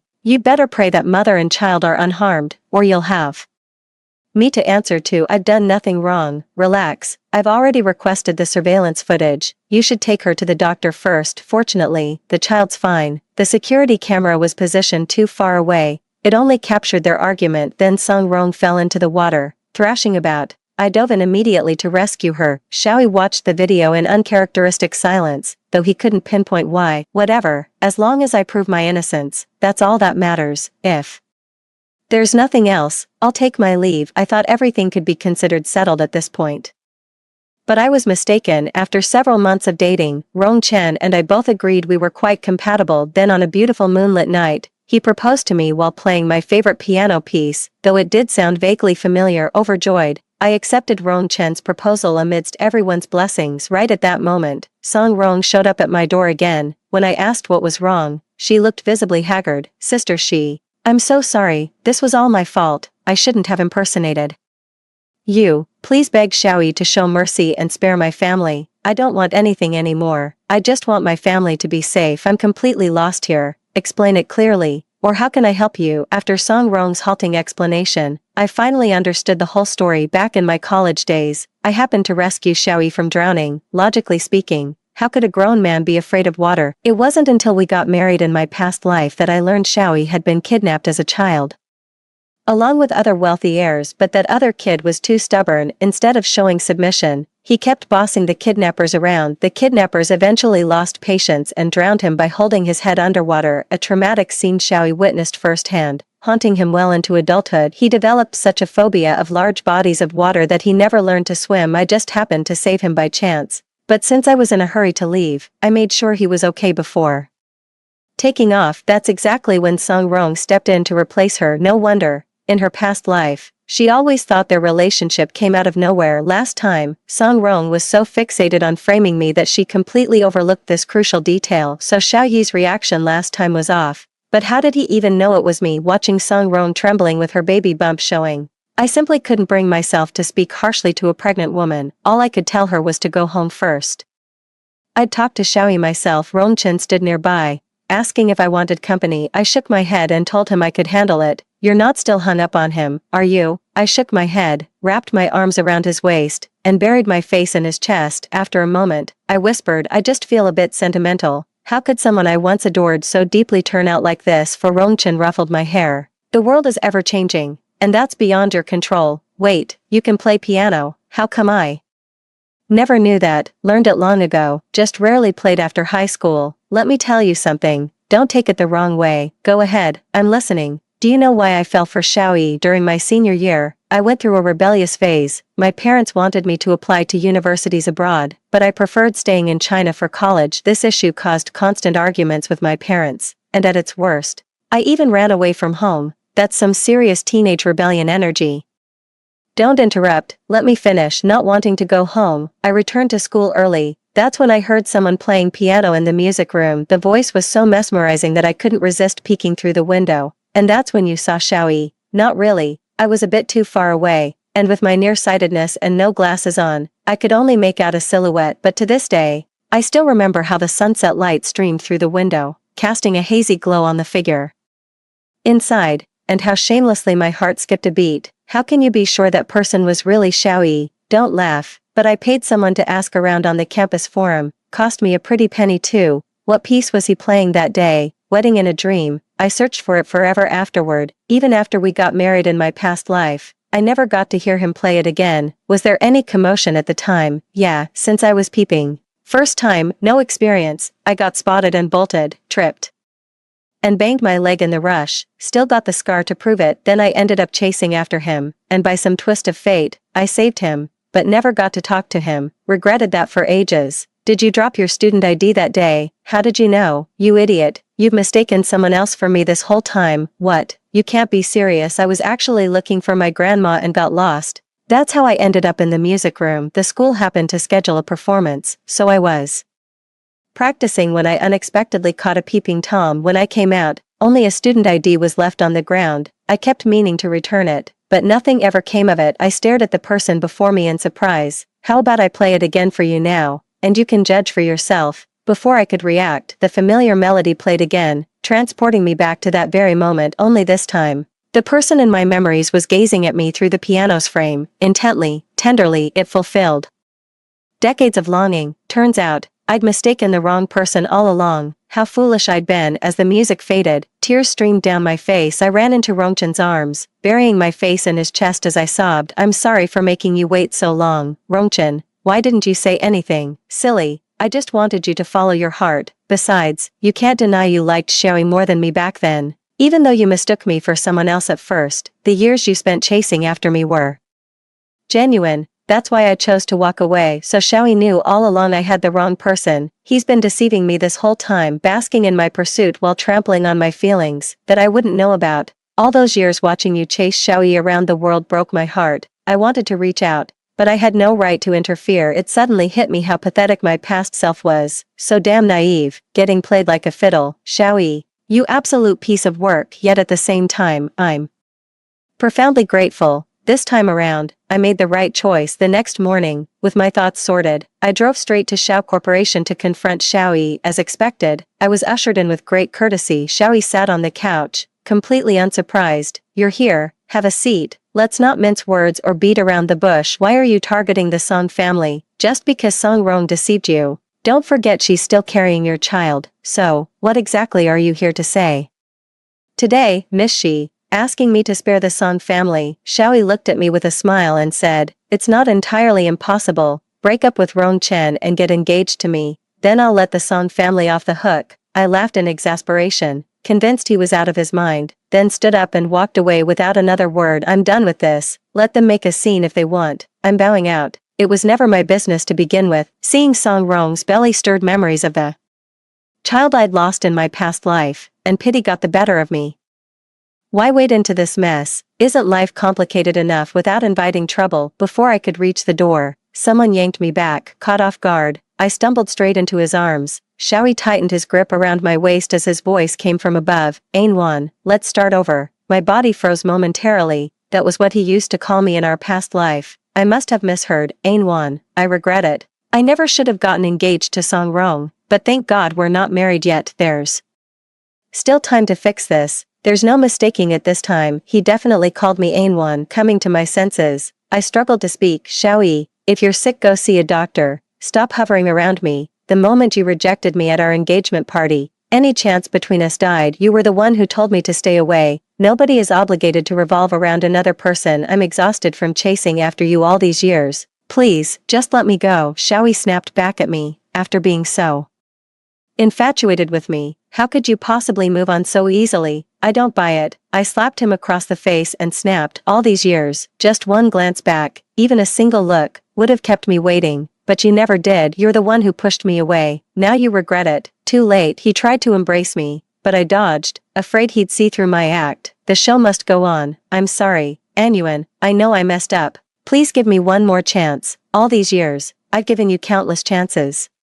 But you never took them. Instead, you kept hurting me over and over." "I'm human too. My heart can feel pain too. You've already broken it completely. What more do you want? Do you need to see it shattered to pieces before you're happy?" "No, I can make this right. No need, it disgusts me. Besides, something already broken can never be truly mended. The cracks will always remain." "Xiaoyi, you're just struggling to accept being deceived. But didn't you deceive me too? We're even. You knew from the very beginning I'd mistaken your identity, yet you never said a word." "I have to say, you're quite the actor. Keeping up the act for 7 or 8 years straight, didn't it exhaust you? Or perhaps you revel in the thrill of my pursuit, basking in the superiority of being placed on a pedestal by the Shi family's young mistress. You played the role so well you started believing it yourself, forgetting you're nothing but a petty thief. You figured it all out." "Yes, I know everything now. Since it was wrong from the beginning, everything should return to where it belongs. I'll never let go, not even if it kills me. Then go die for all I care. Just treat those who truly love you right. Stop making the same damn mistakes, and don't you dare die in front of me either. I don't need that bad juju." My hands shook as I exited Shao Corporation's building. Seeing Rongchen waiting downstairs finally steadied my racing heart. I didn't follow up on what happened afterward, and Song Rong never contacted me again. I'd already started picking out wedding dresses. Rongchen watched me try on dresses, praising every single one. I joked, "Why don't you just buy them all?" He paused for a split second, then got up to swipe his card. I quickly stopped him. "This is way too extravagant. No way. I'll be handling our finances from now on." Song Rong came to see me again on the eve of my wedding, which took me by surprise. To my shock, she'd had an abortion. I asked her, "Are you okay?" She nodded, then shook her head. "What does this mean?" "I don't understand." I sipped my coffee, waiting for her to speak. Then she threw something in my face, and everything went black. When I came to, I found myself in a familiar villa, the same place where they'd held me captive in my past life. I felt my clothes, thankfully untouched, and let out a quiet sigh of relief. Then I froze, curling into a ball in the corner with my knees hugged tight. I knew Xiaoyi was watching me, and I prayed silently for Rongchen to hurry. Having already died once, how could I possibly let my guard down now? 5. I've been busy with wedding preparations while secretly keeping tabs on the Song family ever since Xiaoyi forcibly took Song Rong to the hospital for an abortion. I knew he wouldn't let go, but I can't make the first move. I have to wait for him to come to me. I'm gambling on my place in his heart. Days passed like this. I neither resisted nor demanded to leave. Yet Xiaoyi still didn't show up. I'm starting to doubt myself. Maybe it wasn't Xiaoyi who kidnapped me after all. It wasn't until tonight that he finally showed up. I was at a complete loss for words from his very first sentence. "Xinwan, you've been reborn too, haven't you?" How did he figure it out? Where did I slip up? I was mentally rehearsing my response. "Stop pretending. You're a terrible actor. It's painfully obvious. I'm genuinely curious. How could you tell?" "The eyes. I've seen that look too many times in my past life to mistake it. Do you know why I've locked you in here?" I demanded. "Why? People panic in unfamiliar environments. That moment you opened your eyes, there was instant recognition. You put on a good act afterward, but I saw right through you. I had my suspicions when we met at the conglomerate last time. Now it's confirmed. So, what's the point of kidnapping me here? To finally let go of my feelings?" I was completely baffled. If it were just the you from this world, I'd still stand a chance against Rongchen. But if you're reborn like me, I never stood a chance. I know that all too well. Hearing Xiaoyi say that, I finally relaxed. "Xiaoyi, you should know, during that month you were abroad in our past life, I was pregnant." Xiaoyi froze. He'd been completely unaware of this. "Later, I wanted to tell you about this, but by then you'd already taken over our family. Everyone knew how much you despised me. At a banquet, someone accidentally knocked me to the ground, and I was rushed to the hospital. That's when I called you, hoping you'd come back to be with me. Do you remember what you said?" He couldn't recall. In his past life, He'd said too many cruel things to Xinhuan. He was nothing but a scoundrel, you said. Just notify you when I'm about to die. Don't bother me otherwise. Someone like me doesn't deserve heaven's mercy. Even if I had a child, it would die. How right you were. The baby wasn't meant to be. It's gone now. And where was he then? It must have been Song Rong's death anniversary. He went to visit the plane crash site where she died. Please stop. I'm sorry, truly sorry. Tell me what else you want to hear. I'll say it all. By the way, your office mistress came to see me too. She thought I was just occupying the title of Mrs. Shao for nothing, and that I should hand it over to her and your mother. For years after our marriage, when I couldn't conceive, she forced me to drink those dubious herbal concoctions she found God knows where. This went on for over 5 years, but she didn't know. After the miscarriage, I could never be a mother again. I told you to shut up, Xinhuan, Xiaoyi roared. In all our 10 years together, if you just asked once, you'd have known how miserable I was. Yet from beginning to end, you never even spared me a glance. Most of the time it's disgust toward me. The only time you look at me is when desire takes over in bed, but I know even that is fake. Logically, these should be matters of a past life. My heart shouldn't ache anymore. So why are my eyes still spilling tears? So this lifetime, just let me go, Xiao. I'm exhausted. I've done more than enough for you. He didn't answer, only asked me to cook him a meal. I don't want to dwell on revenge or anything like that. All this hatred just isn't worth it. I cooked his favorite dishes from my past life memories, meals that often ended up in the trash last time around. Now he's eating them with such delight, but I couldn't care less anymore. That evening, he walked me to the door where Rongchen was waiting outside. Before leaving, he said to me, Xinhuan, be happy in this lifetime. I didn't respond, walking straight into my lover's arms. 2 lifetimes was long enough for him to wait. In the end, I didn't sue Song Rong or bring charges against Xiaoyi. It's not that I don't care. It's precisely because I care too much, so I'll make them live with unbearable guilt, especially Xiaoyi. He'll spend the rest of his life drowning in endless remorse for what he did to me. I want him to watch as Xinhuan marries Rongchen in bliss, living out her days in perfect happiness. Besides, in the previous life, the Shao Corporation had already shown signs of trouble in its later stages. Even when the Shao and Shi family's companies had merged,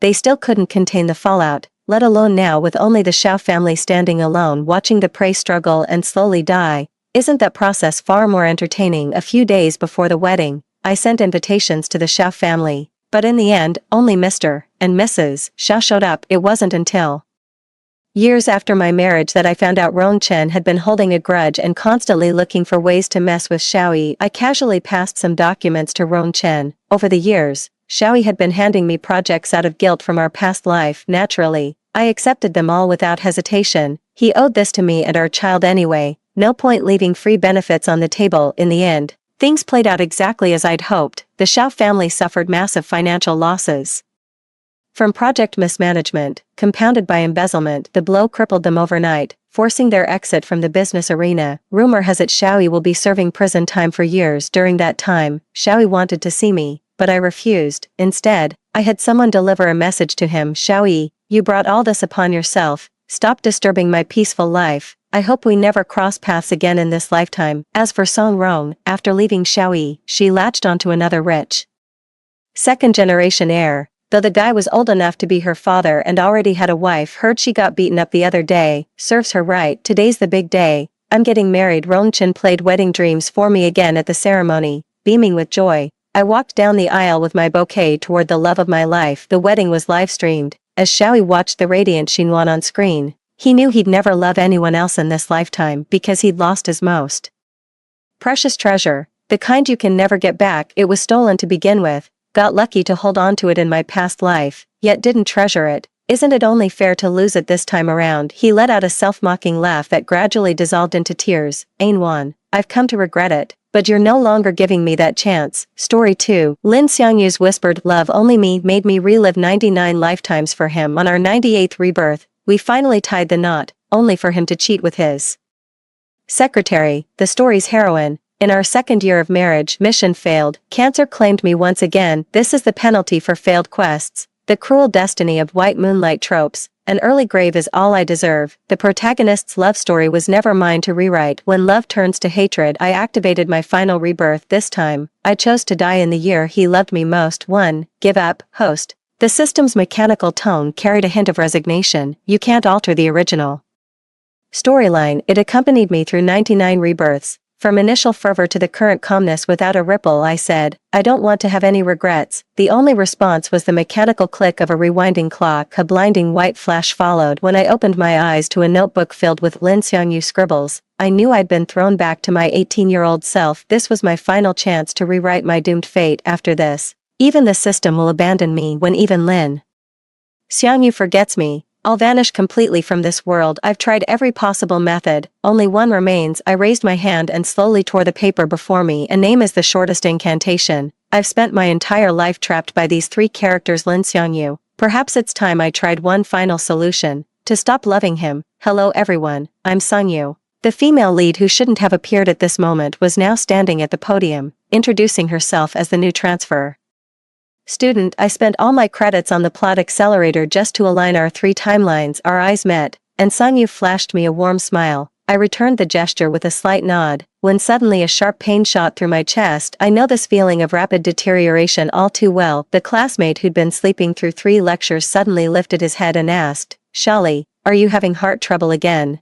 The boy kept a straight face as he deftly retrieved emergency heart pills from his bag's hidden compartment, poured warm water from his thermos, urged me to take the medication, then cupped my hands in his to warm them. Just that momentary shortness of breath, Lin Xiangyu noticed it immediately. I've had poor health since childhood, born with a congenital heart condition. While most 18-year-old boys carry textbooks, comics, or lighters in their bags, his backpack was always stocked with my medicine. But who would have guessed that after my heart condition was cured, I'd end up dying from metastasized malignant tumors? I shook my head and introduced Sangyu, who was stepping down from the podium. "This is our new transfer student." Lin Xiangyu lifted his eyes absent-mindedly, but then his gaze froze, as if the world had stopped, yet his heart kept beating. Even I, a mere bystander, could see the stagnant pool in his eyes suddenly come alive with animation. Inevitable, yet utterly helpless. Their eyes parted after a fleeting moment, as if that brief exchange had never happened. Sensing my discomfort,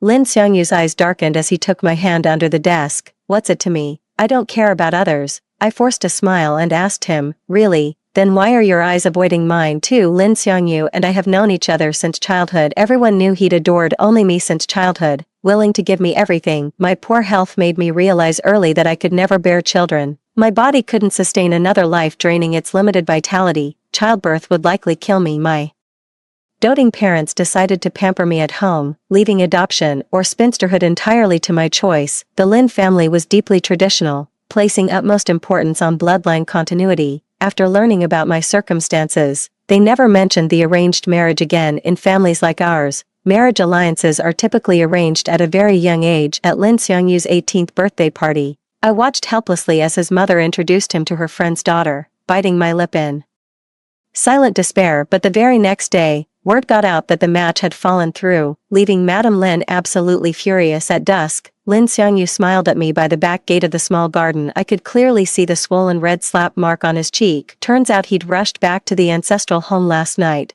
knelt before the elders and vowed to marry no one but me. His dramatic protest so enraged his father that the man invoked family discipline, thrashing him before the ancestral shrine with a thumb-thick rattan cane. Yet the stubborn fool clenched his teeth without uttering a single groan. Lin Xiangyu knelt through the night until dawn. When his distraught mother finally released him, he came staggering to me the moment he was free. Reaching through the railing, he took my hand and whispered softly, "I don't care for children, having descendants means little to me, but you must take care of your health and live a long life with me, Shali. I want no one else, only you." I was sobbing uncontrollably, looking even more pitiful than Lin Xiangyu, who'd just been beaten. Though his fingers trembled with pain, he patiently wiped my tears again and again. "Don't cry, your heart condition can't handle such strong emotions." This was Lin Xiangyu at 18, the man who haunted my dreams and destroyed me countless times. Yet who could have guessed we'd marry, remain childless for 3 years, only for him to cheat with his secretary, Sangyu. The moment Sangyu got pregnant, he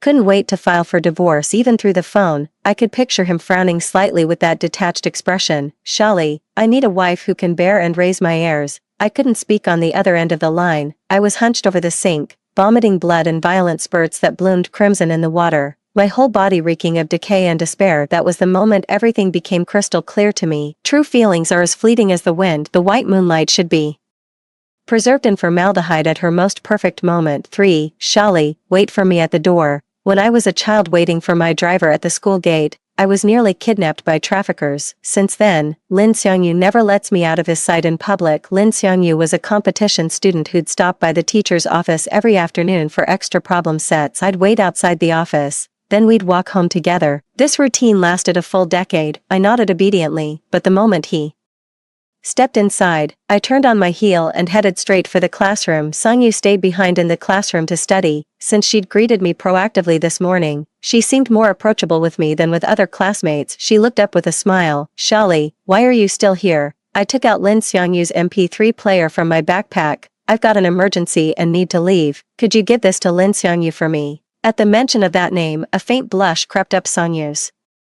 ears as she answered without hesitation. Before leaving, I glanced back one last time. The girl stealthily put on her headphones, unaware of the barely contained excitement dancing across her lips. That night at the garden's back gate, Lin Xiangyu asked why I hadn't waited for him. Instead of answering, I countered, "Did Sangyu return your MP3 player?" He froze momentarily, his expression flickering with unease. "Got it." Then, as if deliberately changing the subject, Lin Xiangyu lifted me over the railing and growled in mock sternness, "You'd better wait for me next time." "Got it. I thought something happened to you again." I was worried sick. Later, I opened Nettie's Cloud Music, found Lin Xiangyu's account, and noticed he'd followed one more person. Even his playlist now includes a few Randy B ballads he rarely listens to. Pressing a hand against my increasingly unbearable stomach pain, I gave a tight-lipped smile. So even when he's worried about me, he still shares playlists with the female lead. From that day onward, Lin Xiangyu and Sangyu grew closer. They were all competition students, seeing each other frequently with plenty of shared interests, often gathering after class to discuss problems. That's when I began distancing myself from Lin Xiangyu. He soon realized I no longer relied on him or waited after school. Even when he lingered by my garden gate till midnight, my silhouette never appeared in the bedroom window. I'd leave early during the day, and by dusk I'd be straight into my family's chauffeur-driven car. Lin couldn't intercept me even if he tried. The next day at school, I asked my teacher to transfer me to the special talent class. Lin Xiangyu completely panicked. After class, he stopped me at the hallway corner with red-rimmed eyes. "Xiaoli, I'll change whatever I did wrong. Just please stop torturing me like this. You've fallen for someone else." Lin Xiangyu froze, then blurted out, "I never liked Sangyu in the first place." Only when he saw the faint smile on my face did the realization slowly dawn on him. I gently pushed him away, my breathing steady. "Didn't we agree? If you fall for someone else, we'll leave the past behind. No one's life ends just because they lose someone. You deserve a better, healthier wife in the future. I won't cling to you." Lin Xiangyu's eyes reddened further, his expression bordering on pleading. "Shali, I don't want anyone else." As my expression gradually turned icy, how could Lin Xiangyu not recognize this as my waning patience? Once I set my mind to something, I'd rather break than bend, otherwise I wouldn't have reincarnated for him countless times. Now that I've resolved to leave him, nothing will change that. I turned to leave, only for Lin Xiangyu to seize my wrist, pinning me against the wall in a breath-stealing kiss. His usually defiant eyes glistened with unshed tears as he whispered against my ear, again and again, "Xiaoli, it's only you I want, you're the only one." I stood transfixed, staring at Sangyu's reflection in the window pane just behind me. Lin Xiangyu had seen her. His body stiffened slightly as he held me tighter, his tone solemn like a vow. "Shali, you're the only one for me." But the word "only" is too absolute, an inherently flawed answer, for Lin Xiangyu realized his changing heart, and his guilt toward me peaked. To prove his unwavering devotion, he redoubled his efforts to please me, crossing half the city for limited edition cakes I craved, never straying more than an arm's length away, even cutting all ties with Sangyu. To all this, I simply replied with calm detachment, "You don't have to do this for me." During my 50-second rebirth, I too had succumbed to the temptation of Lin Xiangyu's kindness, mistaking his guilt for my protective talisman. But extremes meet. Such suffocating devotion ultimately becomes a dagger pointed at my heart. At the end of that day, Lin Xiangyu looked at me with weary eyes. "I've given you so much. Why are you never satisfied?" "Shali, being with you is exhausting. No matter what I did was wrong, so I decided to do nothing at all." Yet he became increasingly desperate to make it up to me, trying to turn back time. These days, my health has been its usual self, neither great nor terrible, but during the college entrance exam physical, they still detected abnormal signals in my body, turning Lin Xiangyu's face ghostly pale. Fortunately, it turned out to be just a benign tumor. My parents immediately decided to send me to the best hospital for surgery. The surgery went surprisingly smooth, almost unbelievably so. When I woke up the next afternoon, my dad asked, "Lily, Seongyu's waiting outside, should I let him in?" Seeing me shake my head, my mother bit back her words. "He's been keeping vigil outside for a full day and night, wouldn't listen to anyone who tried to persuade him otherwise." Lin Seongyu hadn't slept a wink all night. When he entered the room disheveled, with bloodshot eyes, my parents still present, he half-knelt by the hospital bed and gingerly reached out to touch my face. "Does it hurt?" I fell silent for a moment, closing my weary eyes. "Lin Seongyu, just go home." Stunned, he dropped to his knees, trembling hands clutching the sheets as Lin Seongyu spoke hoarsely. "Xiaoli, don't treat me like this." I turned my face away. "Stop this. You only still care for me now because you can't let go of all those years of devotion. I don't want to wait until our love fades completely, leaving us with nothing but resentment, so let's cut our losses and stop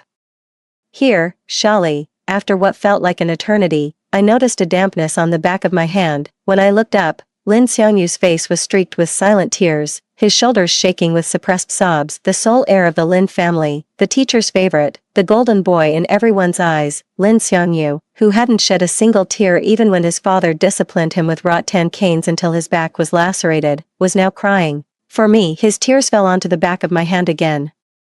Before I snapped back to reality and abruptly withdrew my hand, Lin Seongyu growled at me, the blood's flowing back. "Don't move." He cupped the 4-tube with his hand, trying to warm the medicine with his body heat. My heart ached with a pang I hadn't felt in so long. "Enough, Lin Seongyu. We won't make it to the end." Lin Seongyu's eyes reddened despite himself, stubborn and resolute. The fire in his gaze burned so intensely it nearly scorched me. He pulled me into a careful embrace. We absolutely will stay together forever." I believe his love for me in that moment was grand enough to make eternal vows slip effortlessly from his lips. An 18-year-old boy's sincerity shines brighter than diamonds, rings truer than pearls, but that's about it. My gaze dropped to Lin Seongyu's uniform collar, where the initials SY were embroidered in pink thread. I caught a whiff of jasmine the moment he approached me. Floral scents have never been my thing, they give me headaches. I usually go for aquatic or woody fragrances. For 10 years, Sangyu's love has remained as constant as the scent of jasmine. Even a decade later when she became his secretary, that same fragrance still lingered on Lin Seongyu, cutting ties when necessary.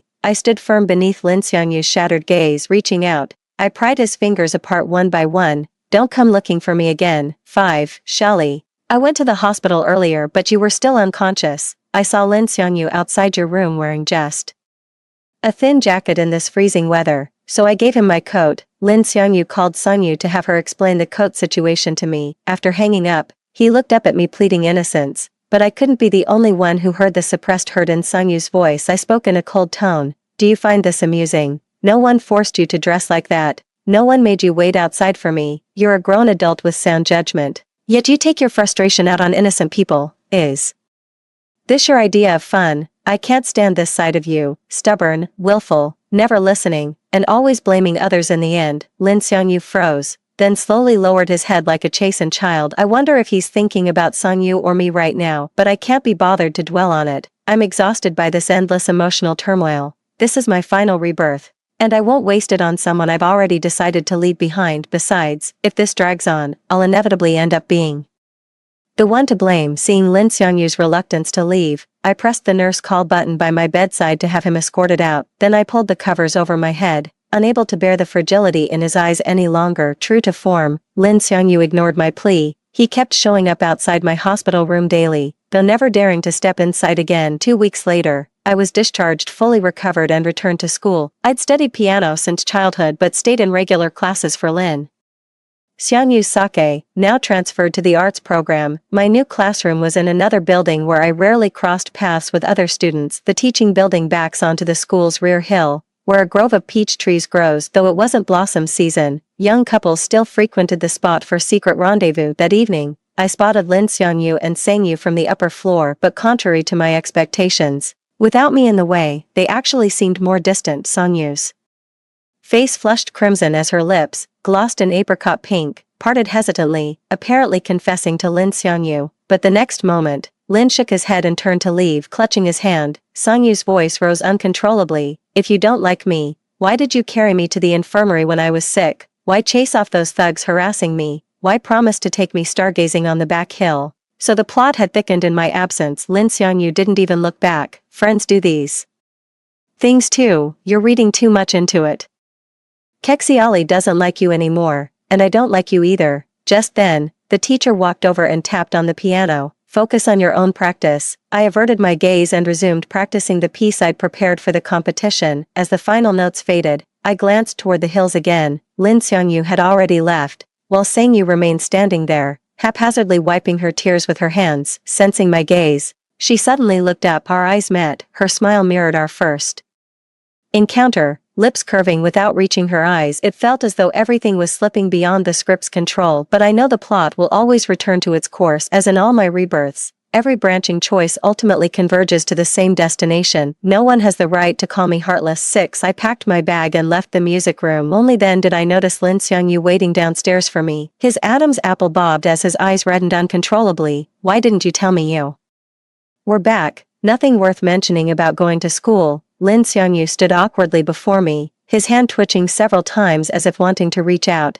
yet fearing I'd push him away again. He pressed a crimson embroidered pouch into my palm. I recognized it as a consecrated artifact from Qingshan Temple in the outskirts, a millennium-old monastery that rarely receives visitors. The last person who obtained such a relic had to kneel and kowtow up every step of the mountain path for his terminally ill wife before the temple gates finally opened. Having once sought blessings for Lin Xiangyu myself, I understood the profound significance behind this gesture. To claim my heart remained unmoved would be a lie. It's less about compassion and more about resentment. I lowered my eyes. I won't take it. This kindness is too much for me to accept. You'd better give it back to your mother. I begged for this for your sake. Lin Xiangyu was visibly losing emotional control. After a few seconds, he pursed his lips and lowered his voice, his faltering tone sounding almost pleading. Shali, you'll come to Beijing with me, won't you? Just do it for me. Within 2 weeks, the school's recommendation quotas were announced. Though my academic scores weren't as good as Lin Xiangyu's, I still made it into the Central Conservatory of Music. So many times I made choices like this, just to stay close to him. After a long pause, I smiled wryly. Lin Xiangyu, don't you realize how selfish you're being? Why must my world revolve around you? If you truly cared about me, shouldn't you support my dreams? You take your high road, I'll take my narrow path. We owe each other nothing. There's no way Lin Xiangyu would willingly let me go, but prideful as he was, he couldn't muster any rebuttal. At 18, he lacked all the composure of a 28-year-old. A single careless remark from me shattered his heart. That devastated look returned to his face, as if his soul was being crushed. After boarding the van, I pulled out the documents from my teacher without ever glancing his way. Lin Xiangyu remained unaware that I was already completing study abroad applications, with my parents agreeing to eventually emigrate with me. I just wanted to compete one last time domestically to secure a prestigious award that would pave the way for my future. The white moonlight always either goes abroad or dies. As long as I stay away from the main couple, the plot is truly over. Once I leave this country, I won't be coming back. I have places I want to go to. On my way home, the long-absent system suddenly spoke. Host, the plot has completely derailed. Once the male lead deviates 100% from the original storyline, our mission will be complete. A faint tremor passed through my heart. Could things possibly get any worse? 7. That evening, Madame Lin came to our house in tears, pouring her heart out to my mother. Lin Xiangyu gave up her guaranteed admission through competitions, choosing to take the college entrance exam route instead, probably because she wanted more options to attend the same university as me. Thankfully, I'd already warned my mom not to breathe a word about my study abroad plans. We exchanged a knowing glance. Mom stayed silent, offering only comforting reassurance. With tears in her eyes, Madame Lin looked at me before leaving. Lily, Xiangyu never listens to anyone since childhood. Only you can rein him in. Please talk him out of this foolishness. Even my mother sighed after she left. Lily, I don't know what's happened between you two, but don't gamble with your future like this. A parent's word is law. All I could promise was to go find him after the competition ended. To my surprise, Lin Xiangyu came looking for me first. In the dead of night, a freezing sleep began pattering down. I woke inexplicably, and when I lifted the curtain, there stood a shadowy figure by the garden's back gate. Throwing on my coat, I rushed to the back door and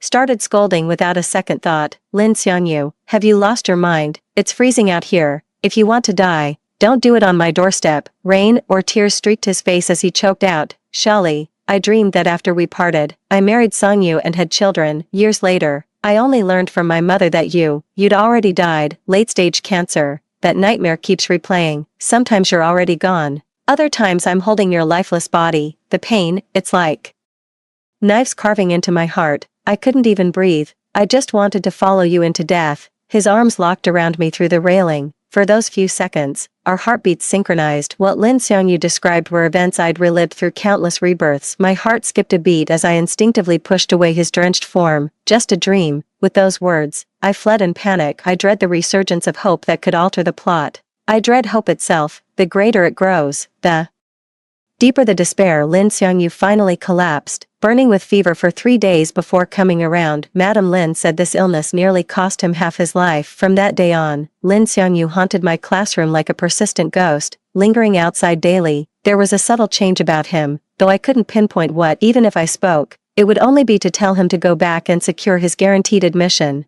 No more pipe dreams. Lin Xiangyu lowered his gaze, concealing the profound grief in his eyes. On the few occasions Sanyu came to see him, their conversations were brief. Before she left, Lin Xiangyu's tone was icy, treating her like a complete stranger. Before leaving, Sanyu looked at me, the resentment in her eyes growing more intense by the day. I turned a blind eye. I knew that look all too well. The way she bit back tears, the disappointment and humiliation. 8. Sanyu came to me when Lin Xiangyu fell ill for the second time. The usually bright-eyed girl looked at me with sorrow before lowering her head. Shali, the truth is we're living inside a novel.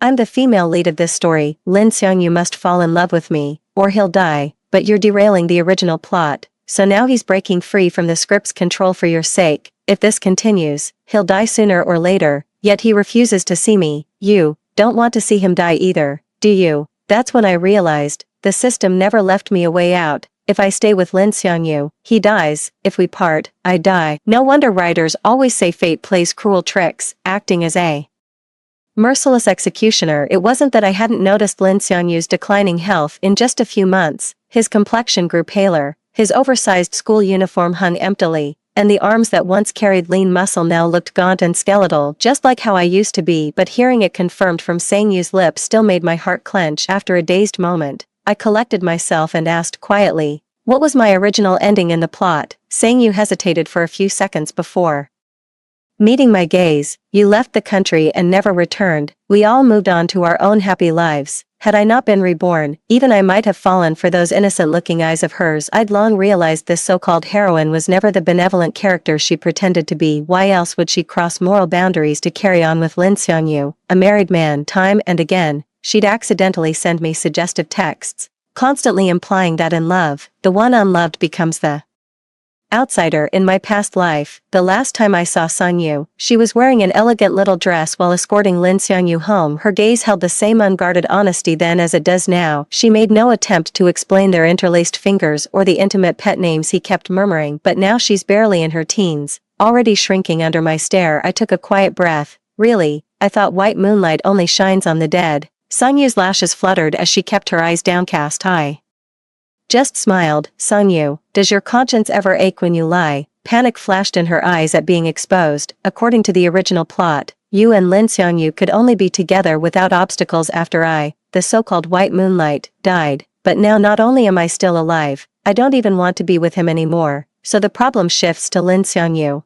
Don't you think the existence of this female lead is particularly inconvenient? Actually, you're the unnecessary one here. You're like a malignant tumor growing between me and Lin Xiangyu. If the plot hadn't forced your story with him, neither of us would be in this mess. But I refuse to die now, and I refuse to be with him. The one who ruined him like this is clearly you. Don't you think you're the one who should die instead? All the words I'd been holding back finally came pouring out in one breath. No matter what happened in the past, I've never had much interaction with Sangyu, because I knew Lin Xiangyu's heart was the real ticking time bomb in this story. Had she not come knocking on my door, I probably wouldn't have said these things like some petty villainess. Since the plot's already gone off the rails, let's just watch this train wreck burn to the ground. I'm just a minor character, the white moonlight with barely any screen time. What can I possibly do? You're the female lead here. With great power comes great responsibility. Shouldn't you be the one pulling out all the stops to save the male lead? How could I possibly steal your spotlight? Leave me alone. I slammed the door shut and Sonyu's stunned face. 9. Lin Xiangyu truly resembled a withering tree, his vitality draining day by day, yet even after consulting the nation's top specialists, no medical explanation could be found. In the end, they simply said it was psychological distress manifesting as severe somatic symptoms. Madame Lin came to my doorstep herself, begging me to see him. Through tears, she said, "That child keeps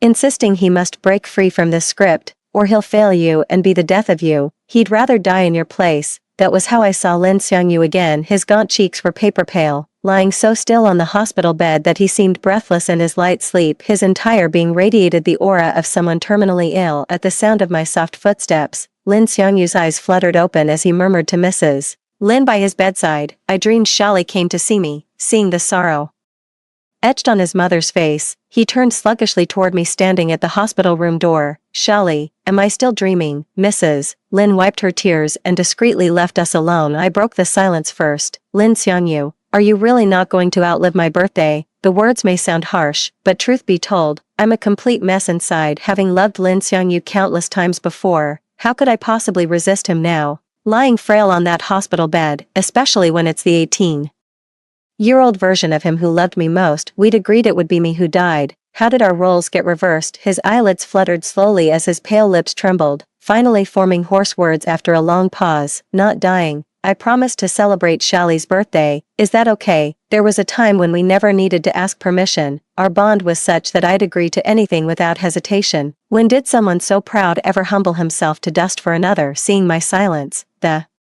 faint light in Lin Xiangyu's eyes flickered out like a snuffed candle. If it were the 28-year-old Lin Xiangyu standing before me, my heart wouldn't feel like it's being gouged out with a knife. I gave a slight nod and let out a slow breath. "All right, on my birthday last year, Lin Xiangyu commissioned a fireworks display grand enough to light up the entire city, dazzling, magnificent, and fleeting, under the night sky illuminated bright as day. He confessed his love to me." My phone vibrated faintly.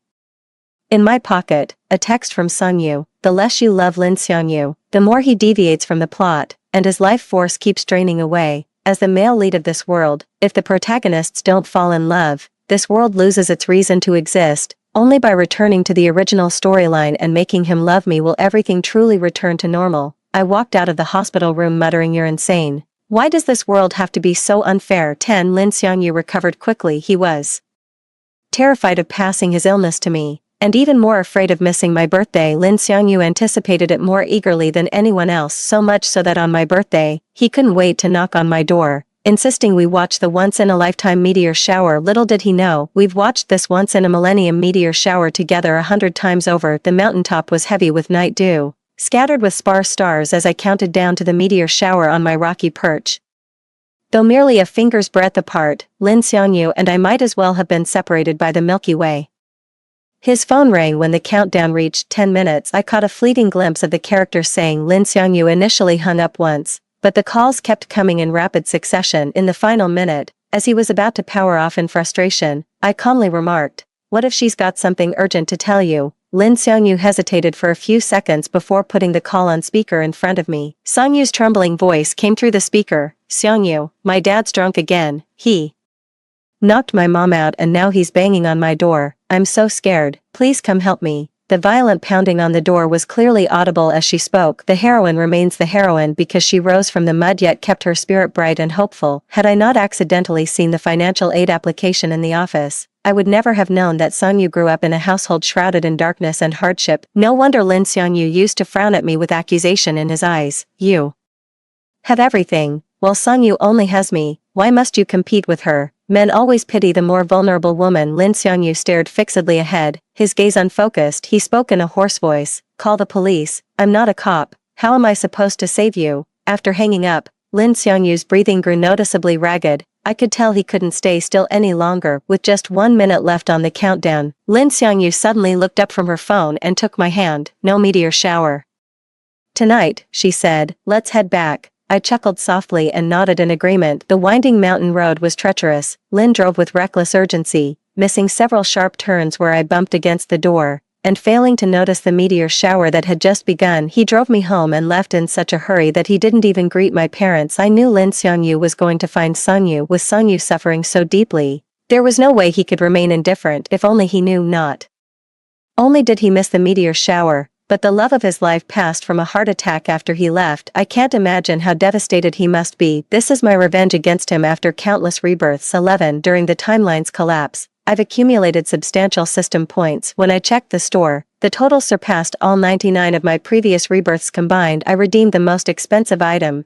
a second chance at life in this world. This legendary failsafe artifact exists because most targets only realize their love and regret peak after the protagonist's death, when the system has already erased them. With this, I can complete the mission posthumously and be reborn. Priced beyond most players' reach, it fell into my hands only because Lin Xiangyu insisted on breaking script. How pitiful and ironic. Upon returning home, I lay on the bed and quietly ceased breathing. It wasn't until my parents came back that evening that they found me cold and motionless. Lin Xiangyu returned from Sangyu's place late at night, just in time to see the ambulance driving away. He panicked instantly. "Auntie, what's wrong? Is Shali sick?" My mother gave him a long, weary look, her face haggard with exhaustion. "Shali is dead." Lin Xiangyu stood frozen in the garden as if struck by lightning, gazing silently into the room with tear-filled eyes brimming with sorrow. How could this be? We were just watching, just together. My father held my nearly collapsing mother and said solemnly, "The death has been confirmed. Lily always wanted to see the northern lights in Iceland. We'll fulfill her final wish. No burial or cremation here. We won't be returning after this. You shouldn't grieve too much." Lin Xiangyu collapsed to her knees with a thud. His mouth hung open, yet not a sound escaped for the longest time. But I heard the profoundest sorrow. My parents chartered a flight overnight to take my casket abroad, leaving Lin Xiangyu without even a final glimpse of me. In the end, I died in the very year he loved me most. The system's voice echoed in my ears. Mission accomplished. Host disengaging from storyline immediately. Sangyu's father had actually been sober for a while, but with cravings taking over, he'd stand outside the alleyway tavern every day, gazing longingly. I arranged for someone to pose as a drinking buddy and lure him inside. Though alcohol made him violent, prone to impulsively abusing his wife and daughter, that night's drunken stupor left him too weak to kick down Sangyu's door, let alone assault her mother. Overwhelmed by her sensitivity, she dialed Lin Xiangyu's number in a panic. I know this feeling of rapid deterioration all too well.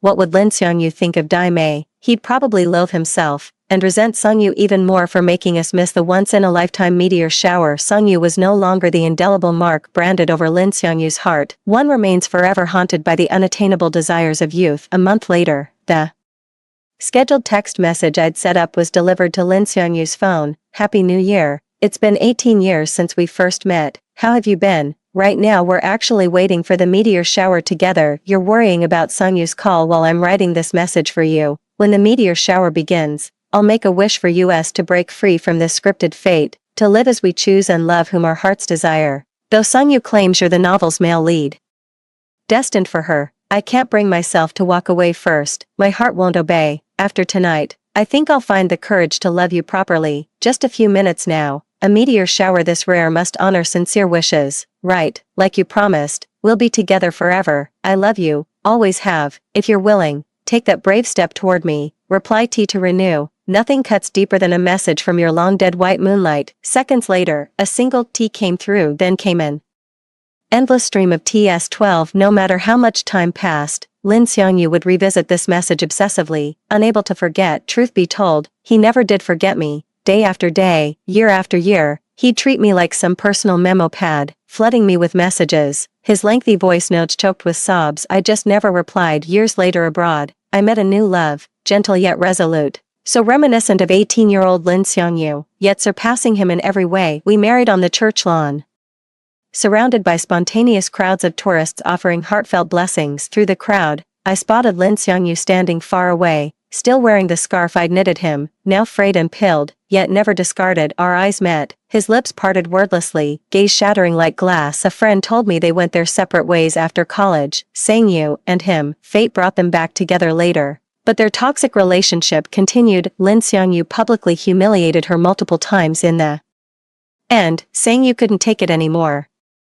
She ran off with a wealthy older man, leaving a note calling Lin Xiangyu a pathetic, unlovable hypocrite. Lin Xiangyu never dated or married again after that. I regret every day that you never got to watch the meteor shower with me. The price is dying alone. Story 2. Back at 18, I was forced to drop out and ended up tightening screws in the factory. In the workshop, The factory owner's son puffed on a cigarette and asked with a roguish grin, "I'm starting a business, who's willing to work with me?" In the dead silence, I raised my hand. My coworkers said I was out of my mind, my cousin laughed at my delusions of grandeur, and my parents scolded me for not earning a steady income. LMAO, what do you guys know? 20 years later, he could be on the Forbes rich list. Back to being 18, I just finished the school withdrawal procedures in the cramped living room. My father's yelling was deafening. "Why did you steal from others? You've completely shamed our entire family." My mother roared in agreement, "All students in the same class, yet look how much better your cousin performs. If it weren't for her speaking up for you this time, you'd be in jail right now." Scenes from my past life gradually surfaced. I was falsely accused of theft by classmates. Without verifying the facts, the teacher pinned the crime on me and sent me to the principal's office. Coincidentally, the school was cracking down on theft, and the principal decided to make an example of me, immediately threatening to send me to the police station. My cousin Ching Sharu tearfully pleaded for leniency on my behalf. In the end, the principal relented, allowing me to withdraw from school voluntarily and dropping the matter. At that time, I regarded Ching Sharu as my savior. It wasn't until years later, when I met a high school classmate while street vending, that I learned the truth. The entire theft accusation had been orchestrated by her from the very beginning. Seeing me distracted, my father raised his hand as if to hit me. I didn't dodge and took the slap squarely. Every part of my body ached. They had beaten me many times before this. "Pack your things and get out tomorrow. Whether you live or die is your own business." I nodded and silently returned to my room. The so-called room was just a small partition space next to the kitchen. The lighting was dim, offering no privacy. Just a wall away was my younger brother Lu Shuakong's room. Inside was a large bed and a computer, an extremely rare household item in this era. It was a birthday gift from his parents. Only at this moment did I finally feel the reality of being reborn. I had thought before that if I could return to the past, I would definitely prove my innocence and fight to continue my education. But now the die is cast, and I am powerless to fight against the wicked. But it's alright. Besides studying, I have other paths to take. Early the next morning, I left home. My luggage consisted of just a travel bag and $20 I had saved for a long time. I boarded the bus and headed straight for the city. In my past life, I was weak and incompetent. After being forced to drop out of school, my parents scolded and beat me every day until they grew utterly tired of me and found me a job through connections. Ching Sharu's mother, my second aunt, worked as an accountant at a machine tool factory in the city and took me there to work as a factory girl, screwing bolts every day with room and board provided. This monotonous, repetitive, and extremely low-paying job consumed 4 years of my youth. Nowadays, without her introduction, I take the initiative to enter the factory. Following the foreman, I put on gloves, picked up tools, and walked into the familiar yet unfamiliar workshop. Because in this lifetime, my purpose is, fuck, who the hell stepped on me? An unhappy growl startled me, and I quickly lifted my foot. The polished leather shoe already bore a footprint from my step. Following the foot upward, I froze in sudden realization. The young man had streaked yellow hair, a dragon tattoo on his arm, furrowed brows, and a fierce expression. But I'm not afraid. I've seen him dressed in suits in financial magazines, with handsome features and a gentle smile, completely different from now. "Boss, she's new here." The manager turned to me. "Apologize now." I stared at him intently. "I'm sorry." He was staring at me too. After a few seconds of eye contact, he suddenly asked, "Aren't you afraid of me?" I shook my head. "Interesting." Chuda licked his teeth. "Little factory girl, staying out of my way won't do you any harm." With that, he turned and walked away. "I'm not a factory girl," I called at his retreating, arrogant figure. "My name is Lu Ku." Tightening screws really isn't a good job. Just 2 days in, and I already have 3 blisters on my hands. What's worse, my second aunt spotted me. She feigned enthusiasm. "So this is where you've been hiding? Your parents didn't tell me. You should have said something earlier. I could have found you a better job." I sneered inwardly. "Isn't this the great job you found for me in my past life?" But I didn't show it. "Auntie, you go ahead with your work. We'll talk another day." Unexpectedly, the next day I saw Ching Sharu. "Xiao Ku, where have you been these past few days?" I was so worried. She held my hand, her surface-level acting skills even more polished than her mother's. Can't blame me for not seeing her true nature back then. "Just tightening screws here," I replied nonchalantly. "I don't know much about that. I came to share good news. I ranked in the top 30 school-wide in the 3rd mock exam. My homeroom teacher said if I perform normally in the college entrance exam, I'll definitely get into a good university. To come all the way just to say these things to my face, what a joy indeed." "Is that so?" I smiled. "Then have you decided on a major?" If you don't choose the right major, even if you get into a good university, you won't find a good job. Shinsharu got anxious. That's impossible. How is it impossible? I gave an example. Look at Uncle Wang in our neighborhood. He went to university in the capital back then, and now he's just running a small shop in his hometown. Maybe you'll end up. That's still better than tightening screws. TCH. Finally couldn't keep up the act anymore. Her expression darkened noticeably. After a pause, she threw out a "I'm leaving first" and hurried away. Fuck, a familiar low growl sounded. I looked up to see Shinsharu bump into someone. She stepped back repeatedly. Sorry. Chuda had a fierce, menacing expression. Shinsharu was so frightened she scurried away. He crossed his arms and tilted his head to look at me. You understand university majors? Yeah. He seemed intrigued. Then tell me, which major has good job prospects? Computer science. The late 1990s was when the modern internet boom was just taking shape, and Chuda entered the internet field. Shortly after, his eyes lit up, but he quickly regained his nonchalance and scoffed lightly. The factory girl has quite some opinions. I stared at him steadily. My name is Luke. He smiled. The fierce expression instantly softened considerably. Got it, little factory girl. He stared at me, his eyes full of amusement, clearly teasing me. Suddenly raised his hand and flicked my forehead. My name is Chuda. 3. After that, during my free time, I would look for Chuda's figure around the factory. I vaguely remember that shortly after I joined the factory, Chuda left to start his own business. He tried recruiting people from the factory, but because he looked intimidating and usually appeared unambitious, no one was willing to work with him. From what I know, the few people he recruited later all rose to prominence along with him in this second life. I don't seek great wealth, only to stand at the forefront of the times, so I won't have to worry about making ends meet in middle age. After careful observation, I realized Chuda wasn't as unreliable as he appeared most of the time. He sat in front of his computer reading books and writing code. People at the factory didn't understand. They all thought he was playing games. Someone gossiped to me. Don't be fooled by Chuda's impressive position managing people at the factory. Eventually his family's business will be taken over by his brother. Yes, Chuda has an older brother studying abroad. In my past life, including me, everyone thought he'd have a hard time after his brother returned. Having returned to the past, I know things won't turn out that way, so I retorted to that person, no, he'll become even more successful in the future. After finishing work in the evening, I deliberately lingered for a while and took a detour to the corridor outside Chuda's office. The lights were on inside, and Chuda was still typing away. I watched for a moment, then turned to leave. Suddenly, I heard footsteps behind me. Hey, I was called to stop. In the dimly lit corridor, Chuda leaned lazily against the wall, tilting his head to look at me. You don't need to pass by here to get back to the dorm, do you? Having my thoughts exposed, I felt a bit flustered. I hurriedly lowered my head, unsure how to explain. Chuda walked step by step toward me. Stopping very close, I caught the pleasant scent coming from him. Subconsciously raised my head. His eyes smiled, his handsome face relaxed, devoid of its usual ferocity in the dimly lit atmosphere. He suddenly bent down and paused by my ear. This isn't the first time I've caught you, little sister. His lowered voice was hoarse, carrying a slight vibration from his chest. You're not secretly in love with your brother, are you? For I stepped back repeatedly, and no, of course not. He raised an eyebrow, his eyes full of teasing. I awkwardly averted my gaze. I was just curious about what you were doing. Oh, he straightened up. Did you figure it out then? I shook my head. He smiled again for some reason. He seemed to be smiling a lot tonight, tilted his chin slightly, signaling me to enter. Then I'll be merciful and invite you to take a look. I obediently walked in. The computer screen was on, with several programming books piled beside it. I deliberately asked, what kind of book is this? Truthfully, I was quite curious. With Chuda's intelligence, he could have easily passed the college entrance exams to attend university. There was no need for him to stay at the factory teaching himself, being misunderstood and looked down upon by those around him.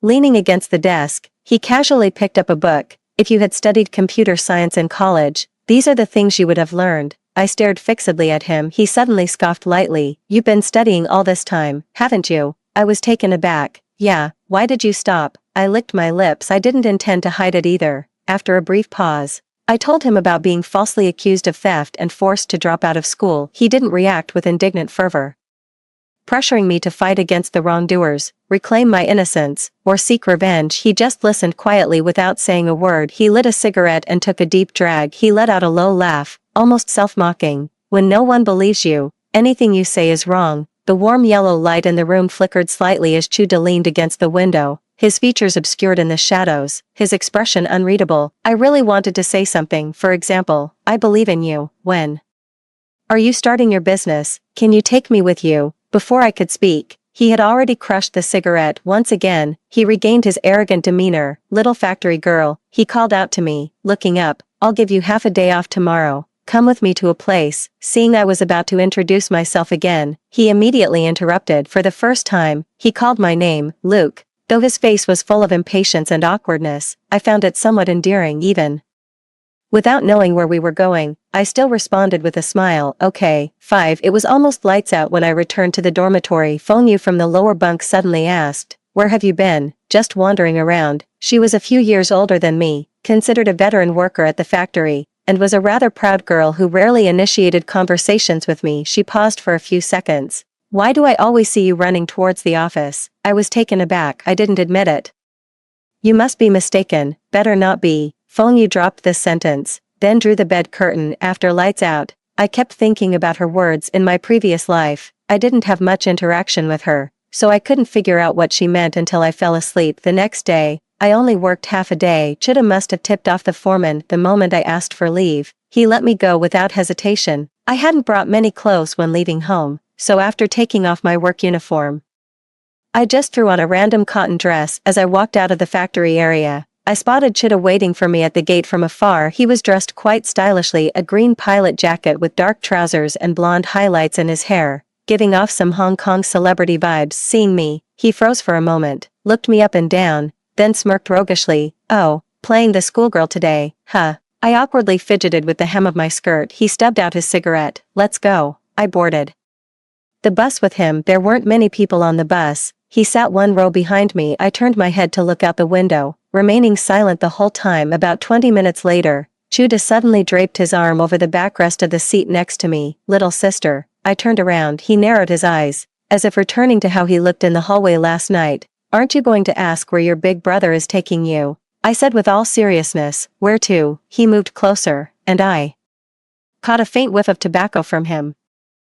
His low, husky voice now right beside me. Hotel. My mind exploded with a boom. My first thought was that it couldn't be true, but then again, this guy was so unreliable and shady. Could he really? We're here. His eyes were full of mischief, barely containing his laughter. I abruptly stood up and looked out the window. It was early summer, with a cool breeze rustling through the lush green leaves by the roadside, scattering shimmering fragments of light. Outside wasn't a hotel, but the gate of the city's most prestigious university. 6. I hadn't expected Chuda to bring me to a university. Getting out of the car, he stuffed his hands in his pockets and walked ahead without a care. The security guard at the entrance probably didn't think he looked like a student, stopping only him among the passing crowd. He pulled something out of his pocket. The guard took one look and let him through. He turned back and signaled for me to follow. The security guard didn't stop me. What did you just show him? I asked. He casually tossed it to me. Student ID. I looked at the name and photo on the inner page, shocked. You're a student at this school, little sister. Don't be so naive. He raised an eyebrow. This cost me $10 to get from the overpass peddler. Fine then. Chuda seemed very familiar with this university, leading me through winding corridors into a teaching building. As we were about to enter a classroom, I stopped him. You're going in. He nodded, then smiled when he saw me rooted to the spot. Aren't you curious what a university lecture looks like? Of course I'm curious, whether in my past life or now. I've never attended university, so I took a deep breath and went in with Chuda. The universities today certainly don't have the modern technology of 20 years later. The wooden desks, lectern, and wall paintings exude a rustic sense of bygone eras, yet to me, it was already spacious and bright enough to hold the fervent hopes and dreams of youth. No one noticed Chuda and me. Everyone was busy with their own tasks. This open and inclusive atmosphere was something I'd never experienced in my life before. I remained immersed in a dreamlike surrealism until the bespectacled professor entered the classroom. Only then did I notice that Chuda had taken out a book. It was identical to the textbook in front of everyone, one of the books he usually read. So what he's been studying every day is actually university-level coursework for the entire class, apart from the professor's introduction. I didn't understand a single word. Chuda listened with rare seriousness, his expression uncharacteristically solemn. Sunlight streamed through the glass, casting light beside his hand, and in that moment, I suddenly felt as if he was glowing. After class, I followed Chuda as we left. I couldn't help but ask, "So, you're here to audit the class?" Chuda turned to look at me. "Little sister. Don't put it so bluntly." He raised his eyebrows. "I spent quite a bit of money treating them to get familiar with their classmates. Actually, I don't really like him calling me little sister. It's as if once I'm given this title, there's no difference between me and those women around him who get called big sister or little sister." I lowered my head and walked silently in front of him. "What's wrong?" He quickly caught up, his tone still casual. "You don't seem too enthusiastic, girl. My name is Luke." I looked up and stared at him steadily. He froze for a moment, then he smiled. Chuda had smiled many times in front of me, but this was the first genuine smile without any mockery or teasing. "My bad." He raised an eyebrow. "So, would you honor me with a meal together?" After a pause, she smiled and said, "Luke, 7. I had dinner with Chuda in the city, caught the last bus back to the factory. I knew I was clueless about computers, but still shamelessly borrowed books from Chuda. He will later enter the internet industry, if I want to follow him in starting a business, I must increase my own bargaining chips." Chuda tossed me a few books with great interest. Although they're introductory readings, they still have some difficulty. "Don't cry if you can't understand them." I pouted. Whether calling me little factory girl or little sister, this person seems to always treat me like a child. But no matter what, we started getting familiar with each other after that. Whenever I wasn't working, I would find a quiet corner to read, and make time to borrow Chuda's computer. Although they were just basic introductions, every little progress made me incredibly happy. But gradually, rumors about me and Chuda started spreading in the factory. I first heard it in the dormitory. That day I took sick leave for menstrual cramps and was lying in bed. Several roommates came back, thinking no one was in the dorm, and sat on the lower bunk chatting. The conversation covered all aspects of the factory, and finally turned to me. "Has Luke been getting pretty close to Boss Chu lately?" someone asked. "Anyone with eyes can see that." Feng Yu's voice chimed in. "I asked her about it before, and she still refused to admit it." "What does she see in Chuda?" another person asked. "The factory director doesn't even like him. Once his brother returns, he'll be nothing. With his slacker attitude, what could he possibly achieve in the future?" Feng Yu sneered. "Who knows? Maybe she's unaware of the inside story and just wants to climb the social ladder to become a phoenix." I stared at the ceiling, calmly listening to their judgments about me and Chuda. Since I wasn't familiar with Feng Yu and hadn't thought much about it before, I assumed she simply disliked me. Now I suddenly remembered Feng Yu's story from my past life. After Chuda's brother Chu Fa returned to the country, Feng Yu quickly hooked up with him and moved out of the dorm. At that time, everyone thought she was going to marry Chu Fa, but to my surprise, even after I left the factory, their relationship remained ambiguous. Later, I heard that Chu Fa married the daughter of a big boss while still maintaining an unclear relationship with Feng Yu. In the end, the boss's daughter found out, forgave the scumbag, but made Feng Yu suffer terribly. Thinking of this, I suddenly understood why Feng Yu harbored such hostility toward me. She probably thought I was the same type of person as her, so she saw me as a rival. Now that she had the chance, she naturally went all out to disparage and slander. But I didn't go down to explain with indignant fervor. "There's one thing Chuda said that was right. When no one believes you, anything you say is wrong." I'll be leaving here soon, and my interactions with them will end here. Thinking this way, I turned over. The people on the lower bunk suddenly fell silent. I sneered inwardly and closed my eyes again. 8. At this point, I'm actually grateful for my parents' neglect. This indifference, to some extent, has given me the greatest freedom and control over my life. I regained hope for the future. Studying books every day and working hard to save money, I am in no hurry to take revenge on those who have harmed me. My current strength is too weak. I can only endure hardships in silence. But on the path to becoming stronger, there are always those who want to become stumbling blocks. After working overtime today, I used the computer in Chuda's office and returned quite late. Just after returning, I heard Feng Yu's loud shouting. Before I could figure out what was happening, she rushed forward, pointing at my nose. "Was it you who stole my watch?" Before I could react, she started cursing. "It must be you, you thieving bitch. I heard from Accountant Lu that you were expelled from school for stealing. Now you've changed locations, and your hands are itching again." I froze for a moment. I never expected my second aunt to have already publicly revealed my past misdeeds. "It wasn't me," I said calmly. My expressionless face only made her angrier. She grabbed me by the collar and dragged me outside. "Still won't admit it. I'm taking you to see the factory director right now. Let everyone see what kind of person you really are." The loud noise made everyone in the dormitory stick their heads out to look. Without mobile phones yet, such farces were everyone's favorite entertainment. Soon, crowds of men and women gathered outside the dormitory to watch the spectacle. I forcefully shook her off. Feng Yu acted as if deeply humiliated, pointing at my nose while hurling increasingly vulgar insults. The commotion finally drew the attention of the factory management. I saw Chida arrive wearing just a tank top and flip-flops. "What's all this racket?" he shouted impatiently when he spotted me in the middle of the crowd. He froze momentarily. "What's the matter?" He walked over with a grave expression. "She has sticky fingers, stole my..." "Did I ask you?" Chida suddenly roared. Feng Yu was frightened into silence. He turned to me. "She lost her watch and accused me of stealing it." I stared at him intently. "I just got back to the dorm, I didn't take it." He looked at me and remained silent for a few seconds. In the dim light, I only saw his deep, lake-like eyes from beginning to end. I wasn't panicked, but in these few seconds of silence, I lost my composure. Would he distrust me like others did? Would he be disappointed in me? Would he? "She didn't steal." Chuda turned to Feng Yu. At that moment, I heard the heavy sound of a stone hitting the ground. "Who knows if she stole it or not?" Feng Yu screamed. "She leaves early and comes back late every day, running off right after work but never returning to the dormitory on time. Who's to say she didn't sneak back to steal things and then go out to sell them?" My heart sank. Feng Yu played her cards well. The times I left early and returned late were all spent with Chuda. If Chuda steps forward to testify,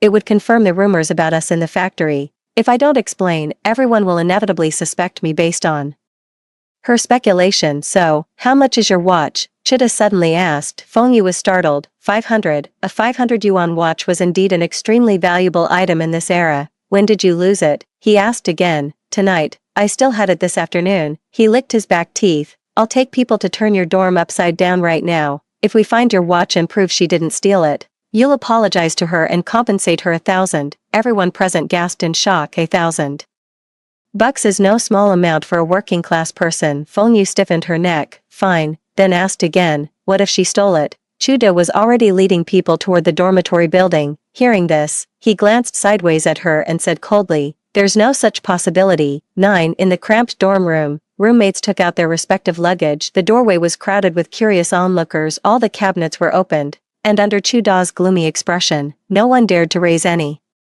objections. The people he brought began checking one by one, leaving no corner unchecked. I stood quietly aside, not uttering a single word from start to finish. Experience told me the chances of finding it were slim, and it would most likely end up unresolved. Even if Chida believed me, others would silently assume I was the thief in their hearts. I endured this kind of silent treatment for half a year at school. The clattering of indoor rummaging, the hushed whispers of outdoor conversations. A barrier seems to form between me and the world, blurring both sight and gossip, as if my body were sinking into a quagmire. Darkness, suffocation, helplessness. Found it. A loud cry pierces through the layers of darkness like a beam of light. Everything before my eyes began to clear. I slowly walked over. They excitedly discussed how they found it in the gap behind the cabinet and how they retrieved it. Feng Yu's face turned deathly pale. Chuda's eyes drooped, full of laziness and impatience. "All right, we found the thing. You haven't forgotten what you just promised, right?" I am sorry." Feng Yu turned to me, her eyes red and on the verge of tears. "I don't have that much money right now. Could you give me a few months' grace? By then, no need," I replied indifferently, as if using the last ounce of strength. Under the astonished gazes of the crowd, I turned and walked through the throng. Chuda caught up with me in the alley beside the factory building. "Stop right there." He suddenly grabbed my arm. "I'm fucking helping you. Don't you know how to stand your ground? If I don't teach you a lesson, next time why are you crying?" I lowered my head, trying to hold back my tears, but it was completely uncontrollable. Falling drop by drop, I wiped my face roughly. "I'm sorry." I looked at him. "Thank you." He was only wearing a white tank top, revealing his well-defined arms, attractive collarbones, and faintly visible chest muscles. The air seemed to grow even hotter. I hastily averted my gaze. He suddenly leaned in, his lowered voice husky and seductive. "Then how will you thank your big brother?" I suddenly looked up. The lone street light stood far from the factory building,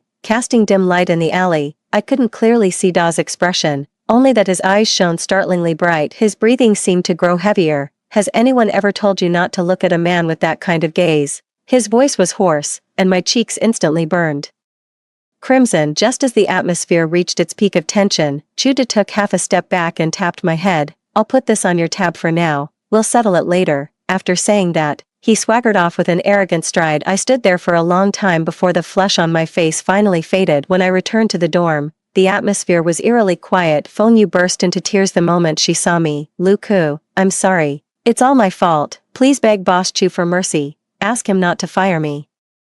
I have younger siblings to support.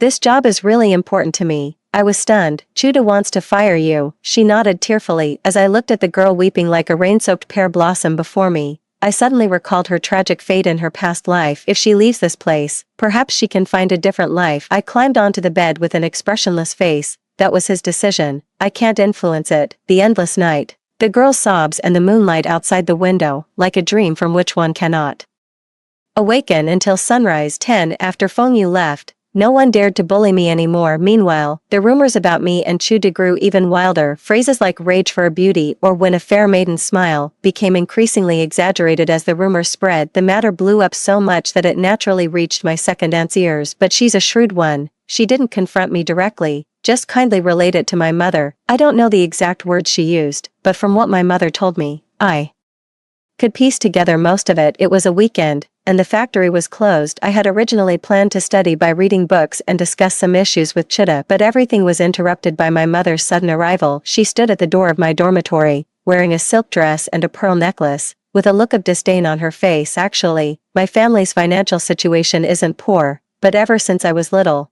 every time they spent money on me, they'd look gloomy. This displeasure became internalized as guilt in me, always feeling like I owed them, gradually becoming submissive. Yet I never considered that raising children was their responsibility in the first place. Luke, she frowned and called me. Come out with me for a moment. I walked out expressionlessly. She looked me up and down. Did you get the money? We hadn't seen each other for nearly 2 months, with no contact in between, and this was the first thing she said upon meeting. I smiled. What's so funny? She said displeased. Whether I send it or not, what's it to you? I said calmly. She flared up instantly. I'm your mother. Now you remember. Realizing she'd lost her composure, she cleared her throat twice and said coldly, don't think I don't know your situation. Your second aunt told me everything. What? You think you've climbed up in the world and can defy your parents now? The whole factory knows what kind of man he is. Yet you're still clinging to him like some treasure. Let me tell you, if you dare do anything to bring shame on our family, I'll break your legs. Her face was radiant with confidence, holding all the cards. Probably thought I'd be as weak and submissive as before, but I just watched her quietly, as if detached from it all. I'm talking to you. Hear me. Keep your distance from him.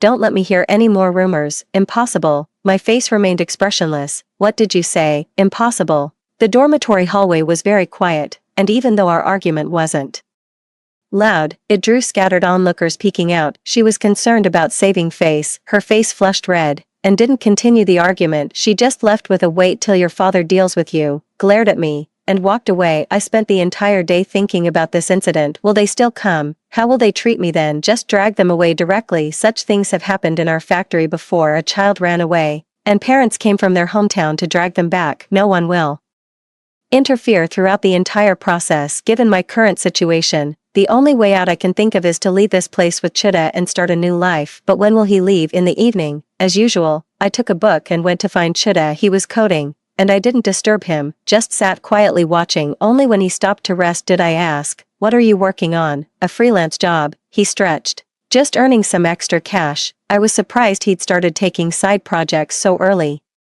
You still have to study. Can you handle it all? I asked. He leaned back in his chair, raising an eyebrow, doubting me. No. The atmosphere fell silent for a few seconds. My fingers unconsciously picked at the seam of my pants. I spoke softly. If one day, He looked at me. If one day you have to leave, you must tell me. He froze for a moment. Where would you go? Anywhere. There was a brief daze in his eyes before he smiled. What? Afraid I'll run away. You could also understand it this way. I nodded. He raised his hand and flicked my forehead. Don't worry, big brother won't run away. He narrowed his eyes, like a sly old fox full of mischief. Little Luke 11. With these words, a weight lifted from my heart. If my parents insist on dragging me back, I'll make a scene. They care too much about face and would never confront me in front of a crowd. But strangely enough, they didn't show up for quite some time afterward. However, Qing Sharu came. I had just gotten off work from the workshop, covered in grease, when she stood downstairs at our dormitory, wearing a trendy floral dress, looking fresh and neat. Seeing me, she approached with a forced smile. Xiao Ku, we've finished our college entrance exams.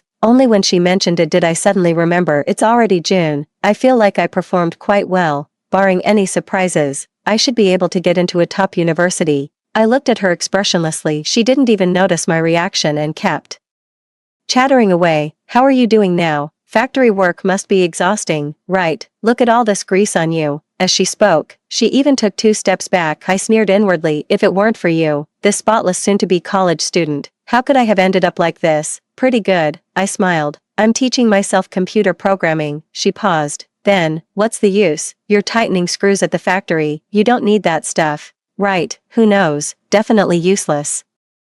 Watching her flustered expression, I couldn't help but laugh inwardly. Just how afraid was she of me surpassing her, that she went to such lengths to stop me from studying. I didn't argue with her, just smiled indifferently. Since you've finished your exams, I wish you a happy summer vacation. Trust me, you're about to have a summer vacation you'll never forget, I promise. 12. After the college entrance exams ended, another batch of new workers arrived at the factory. Among them was Du Shuo-chen, my old classmate. She was one of those at school who participated in the Qingsharu plan and falsely accused me of stealing, and it was also her, many years later, who couldn't bear the guilt and chose to tell me the truth. She didn't do well in the college entrance exams and was sent by her parents to work in the factory. We weren't in the same workshop, and in my past life I'd only exchanged a few glances with her, afraid she'd frame me like she did at school. I kept my distance every time, thus missing the earliest chance to learn the truth. But this time, shortly after her arrival, I appeared before her openly and confidently. Her first reaction was surprise, followed by a mix of fluster. Lu-ku, I squinted with a smile. What a coincidence. She hurriedly lowered her head. Shouldn't you be preparing for college now? I didn't do well on the exam, is that so? I smiled indifferently. The factory isn't an easy place. After leaving school, this is the only place I can earn some hard-earned money. Others can still take the college entrance exams, but I don't even get a single chance. Her face turned a shade paler. I continued, I believe in karma, and heaven must surely distinguish between love and hate. If I've done anything wrong, my conscience would be uneasy, haunted by nightmares every night. Luck, she suddenly interrupted me. After a long pause, not a single word came out. What's wrong? It's nothing. Still not talking, but it's okay. I can take some measures. In the days that followed, I would appear before Du Shuo-chen almost every day, doing nothing else, just to gain her trust. The fact that she could tell me the truth in her past life indicates her psychological defenses weren't strong. Qingsharu must have offered some benefit to persuade her to join those villains. The day before college entrance exam results were released, I walked into Du Shuo-chen's dormitory holding an envelope. She slept in the corner, and no one noticed us while we talked. This time, I got straight to the point. Du Shuo-chen, I know all those things you did to me at school were done out of necessity. She froze, visibly flustered. I also know the difficulties you're facing now. I stuffed the envelope into her arms. This is my salary from the past 2 months. If you want to retake the college entrance exams, you can use it for part of the tuition. I don't blame you for what happened before. I just want to hear you tell me the truth. Her eyes instantly reddened. I'm sorry, I was being extorted by thugs at the time and gave them all my living expenses. Qingsharu suggested I accuse you of stealing, saying since everyone already called you a thief, one more accusation wouldn't matter. I'm sorry, I was foolish and terrified of being beaten by my parents. That's why I did it. My face remained calm, just as expected, the same answer as in my previous life, as if seeking my forgiveness. Du Shuo-chen continued, actually, I know many people lost their belongings themselves, yet they all claimed you stole them. All these were taught by Qingsharu. We truly didn't intend to do this at first. Do you know how I felt at that time? I asked. Her tear-streaked face suddenly froze. Du Shuo-chen, I don't want to be labeled as a thief for the rest of my life. She stared at me blankly. They all got into college, only we are the same kind of people. My voice was sincere yet full of temptation. I need you to help me this once. She paused for a long while with reddened eyes. She nodded. 13. After the college entrance exam results were released, our former class held a reunion dinner in the city. The reason I knew about it was because in my past life, Qingsharu deliberately came to show off. Back then, I secretly followed them to the restaurant and watched through the window as they chatted animatedly and toasted each other, everyone brimming with excitement and high spirits. I can't quite recall the complex emotions I felt at the time, only the sharp pain and an almost envious admiration. Now, I stand once again before the entrance of this restaurant. Besides me, there was also Du Shuo-chen. Panic flickered in her eyes. Lu-ku, what if I mess up? It's okay, I smiled. Just say what you know, okay. When we entered that private room, they were still chatting and laughing. A few seconds later, dozens of pairs of eyes turned to look in unison. The air suddenly fell silent. Qingsharu was the first to break the silence. Xiao Ku, what brings you here? Many people present had been led by her to falsely accuse me of being a thief, yet she could still pretend to be warm towards me. Her acting deserves an Oscar statuette. I heard everyone did well on the exams. Congratulations. Then I shifted the topic. Of course, before we all go our separate ways, there's something I need to make clear. I looked at Du Shuichin. She startled. The truth is, my money wasn't stolen by Lu Ku. Everyone was stunned. I gave it all to the thugs, and I was afraid of being beaten by my parents, so I said that. These words were all taught to me by Qingsharu. The crowd erupted in an uproar below. Everyone turned their gaze toward Qingsharu in unison. Qingsharu suddenly stood up, the chair screeching loudly. Du Shuichin, how dare you slander me? When did I ever teach you to call someone a thief? You did teach me. Not only did you make me say it, you also told Sun Fu and Li Jinping to say the same thing. The named individuals grew frantic, following suit and standing up. We weren't taught that. It was Lu Ku who stole it in the first place. Du Shuichin protested. Li Jinping, are you even making sense? Your necklace wasn't even lost at school. Who says so? You didn't do well on your exams, couldn't get into college, and now you're turning on us with Lu Ku. Who knows if you're just jealous? I watched the farce unfolding before me. They would never admit it. Even with Du Shuichin's testimony, no one wanted to acknowledge a truth that would tarnish their reputation. I had anticipated this from the very beginning. I took out a stack of letters from my bag and slammed them on the table. The reason I chose to address this matter after the college entrance exams is to avoid affecting your futures. I've painstakingly written multiple complaint letters word by word, meticulously documenting the process of how you all slandered me. Everyone has their dream universities. I assume you wouldn't want these letters sent to the admissions offices, would you? Compared to the later widespread convenience of online reporting, written complaint letters are seen as an extremely serious matter in people's eyes. Li Jinping shrieked. Lu Ku, you're making baseless accusations. The admissions office would never believe such nonsense. I smiled. You all have bright futures ahead, but I've reached the end of my rope. As the saying goes, the barefooted fear not the shod. If I file these complaints, it will inevitably affect your university admissions. I can complain until no university dares accept you. And if they do, I'll keep complaining until you're expelled. Go ahead, test whether I dare or not. After all, they were just teenagers of 17 or 18, their faces instantly turned deathly pale. I'll give you one last chance to tell the truth, and I'll let you go. Those with a guilty conscience find their psychological defenses easily broken. Sun Fu was the first to crack. It was Qingsharu who told us to say this. Lu Ku, please don't report me. The crowd erupted in uproar again.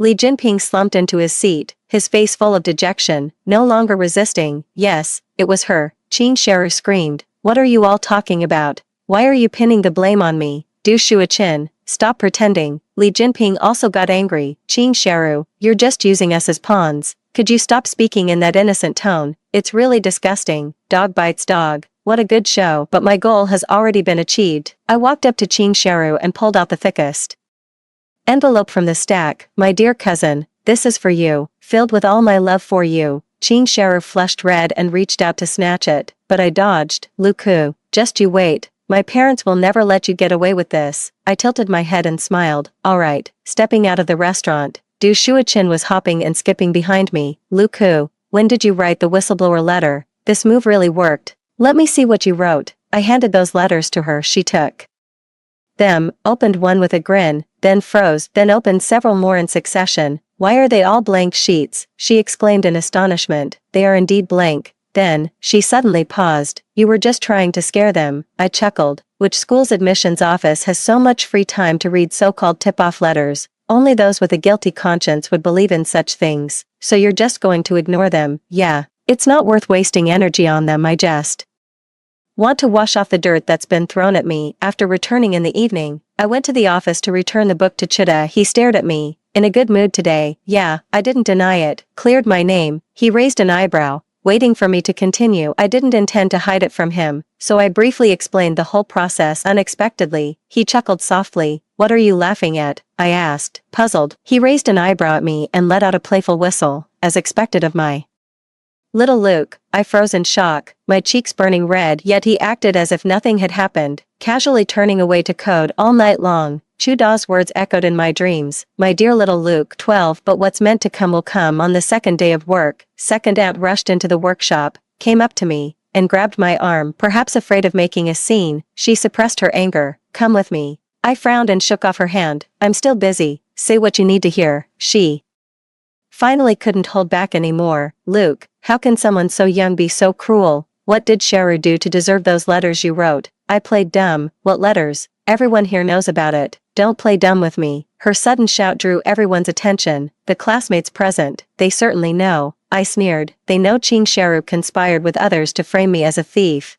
forcing me to drop out before college entrance exams and end up tightening screws in a factory. Why do you conveniently omit all this? Seeing me expose Qing Cheru's misdeeds publicly, she panicked. I'll have your parents drag you home immediately, you disgrace. With that, she turned and stormed off, her high heels nearly drilling holes in the floor. The parents arrived quickly. After mother left last time, she didn't call father to discipline me together. I thought they had suddenly become kind-hearted, until I saw the cast on father's leg and him limping with crutches. Then I understood.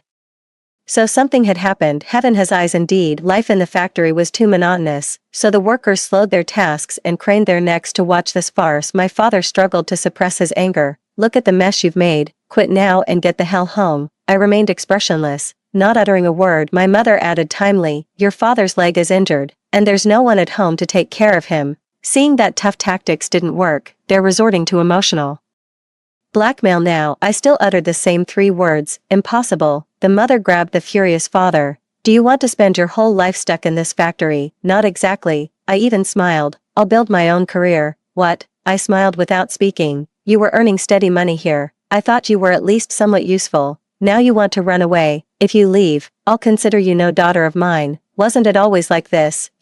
Father finally exploded. You're leaving today whether you want to or not. If you refuse, we'll tie you up and drag you away. He lunged forward with his cane, raising his hand to strike. I didn't dodge. Instinctively closing my eyes, the expected pain never came. I opened my eyes to see a familiar figure standing before me, gripping my father's wrist with one hand. Chuda was wearing a short-sleeved shirt that revealed his arm tattoos, a cigarette dangling from his mouth. Looking even more roguish than usual, his tone carried a threat.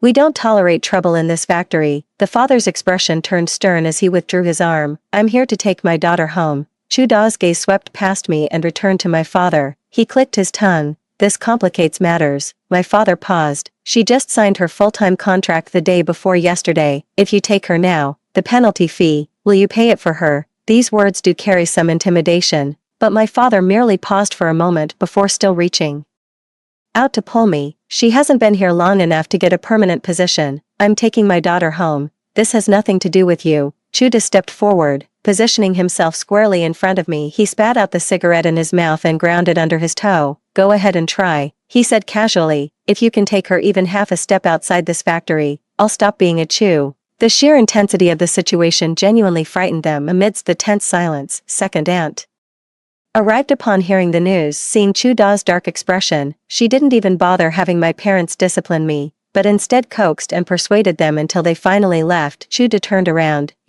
Wait for me a moment. I need to say a few words to them. When I came back, Chuda lit another cigarette without looking up at me. Aren't you curious about what I said? I asked. What? I said, I'll be leaving here soon. He suddenly looked up. Where to? I named a city in the south.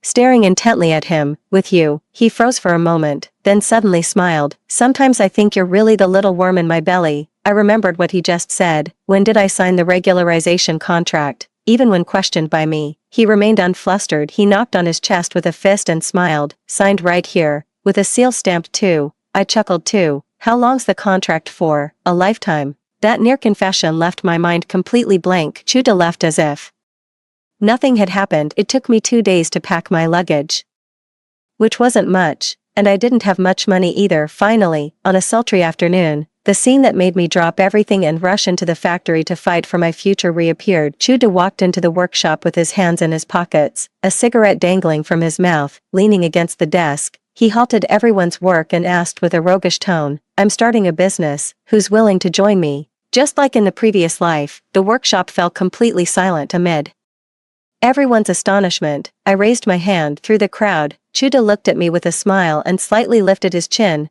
Then come with me, Luku, 13, before leaving. Du Shuachin found me, Luku. Are you going south with Chuda? I nodded. Have you thought it through? Going with him now? What's the difference between that and eloping? I looked at her seriously. We're going to start a business. That might just be his excuse. He's so unreliable. Anyway, everyone's saying you've lost your mind.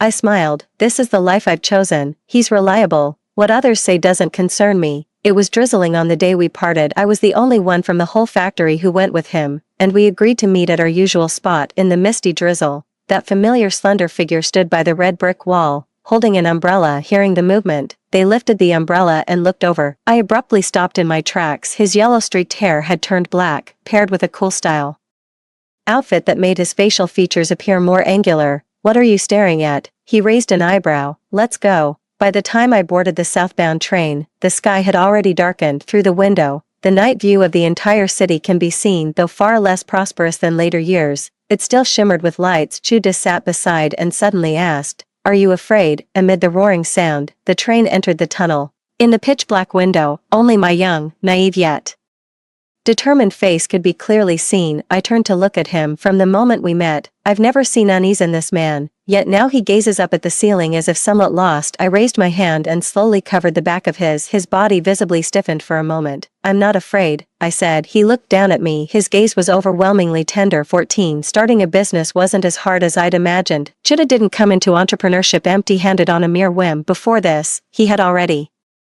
found like-minded partners. The team included computer science graduates, professionals who quit their jobs to focus on IT, and people willing to contribute funds or labor despite lacking technical knowledge. I'm curious how Chuda assembled such a team. Only later did I learn that their connection was built through shared aspirations, relying on the still slow internet and countless phone calls. So it was essentially a meetup of online friends in this era. But not being hard doesn't mean the entrepreneurial journey was smooth sailing. They rented an office and registered an internet technology company. The company's main business is in the telecommunications field, expanding paging systems for wireless networks. Passionate young people gathered together, full of energy every day, envisioning a bright future for the company. But me from the future couldn't help but feel worried. Although I haven't studied Chuda's entrepreneurial history in detail, what eventually made him a household name and landed him on Forbes wasn't telecommunications, but e-commerce. So I'm not entirely sure whether this is a butterfly effect after rebirth, or just one of his failed experiences. It's comforting that Chuda understands not to put all eggs in one basket. Besides the internet company, he also started offline businesses. He rented a shop in an electronics mall to sell electronic products. I originally studied computer science, diligently hoping to join his internet company, never expecting to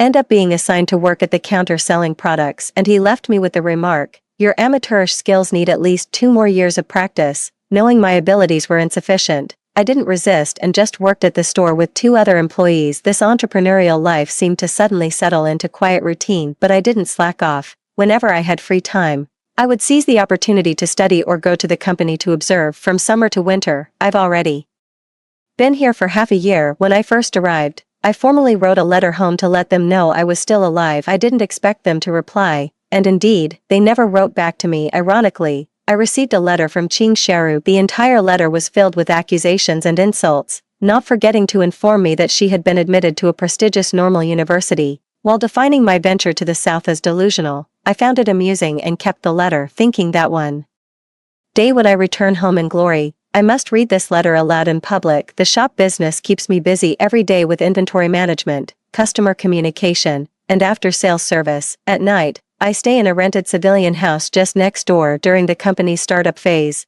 Chuda rarely came by, making this shop feel more like a place he arranged to accommodate us employees. It wasn't until later, when everything was on track, that I could see him more frequently. It was already winter by then. With 10 months of summer each year, winter is probably the most refreshing season in this southern city. The shops were getting busier with business. After another busy day of settling accounts and closing up, I was the last one to leave. Walking through the dimly lit streets, still preoccupied with work, I heard the distant sound of a man and woman laughing from a far corner, probably a couple on a date here. Just as I was about to hurry away, the man's figure suddenly seemed familiar. I stopped in my tracks and took another look. It's Chuda. They were too far away, I couldn't hear what they were saying, but it was clear there was an intimate atmosphere between them, chatting happily. An indescribable emotion welled up in my heart. I suddenly felt an inexplicable anger. I put my heart and soul into his small business, yet here he is enjoying romantic dalliances with other women, having the time of his life. But what can I do? He's the boss. I regained my composure. I only emerged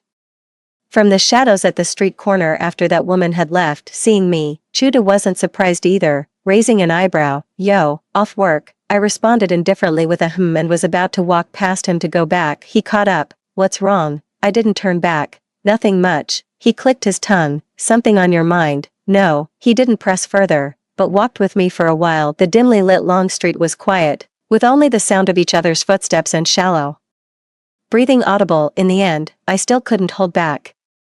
That person just now was. Before I could finish asking, Chuda smiled. After half a year of entrepreneurship, he was no longer the frivolous person he used to be, whether in dress or demeanor. The mature and refined gentleman he would become was already taking shape, but at this moment, he reverted to his playful and teasing demeanor. Are you jealous? My breath hitched. Hastily denied. No. He let out a thoughtful oh. Then it must be jealousy. He suddenly stopped in his tracks, and I turned to look. In the moment I looked up, cool fingertips touched before me. Giving a gentle pinch, he bent down, his breath close enough to feel. Don't worry, she's just a client. I instinctively stepped back, yet he leaned in closer. Right now, Big Brother only has you in his heart. My mind exploded with a boom. Are you confessing to me? What else? I kept stepping back, but he suddenly wrapped his arm around my waist, pulling my entire body close to his. Our breathing grew heavier.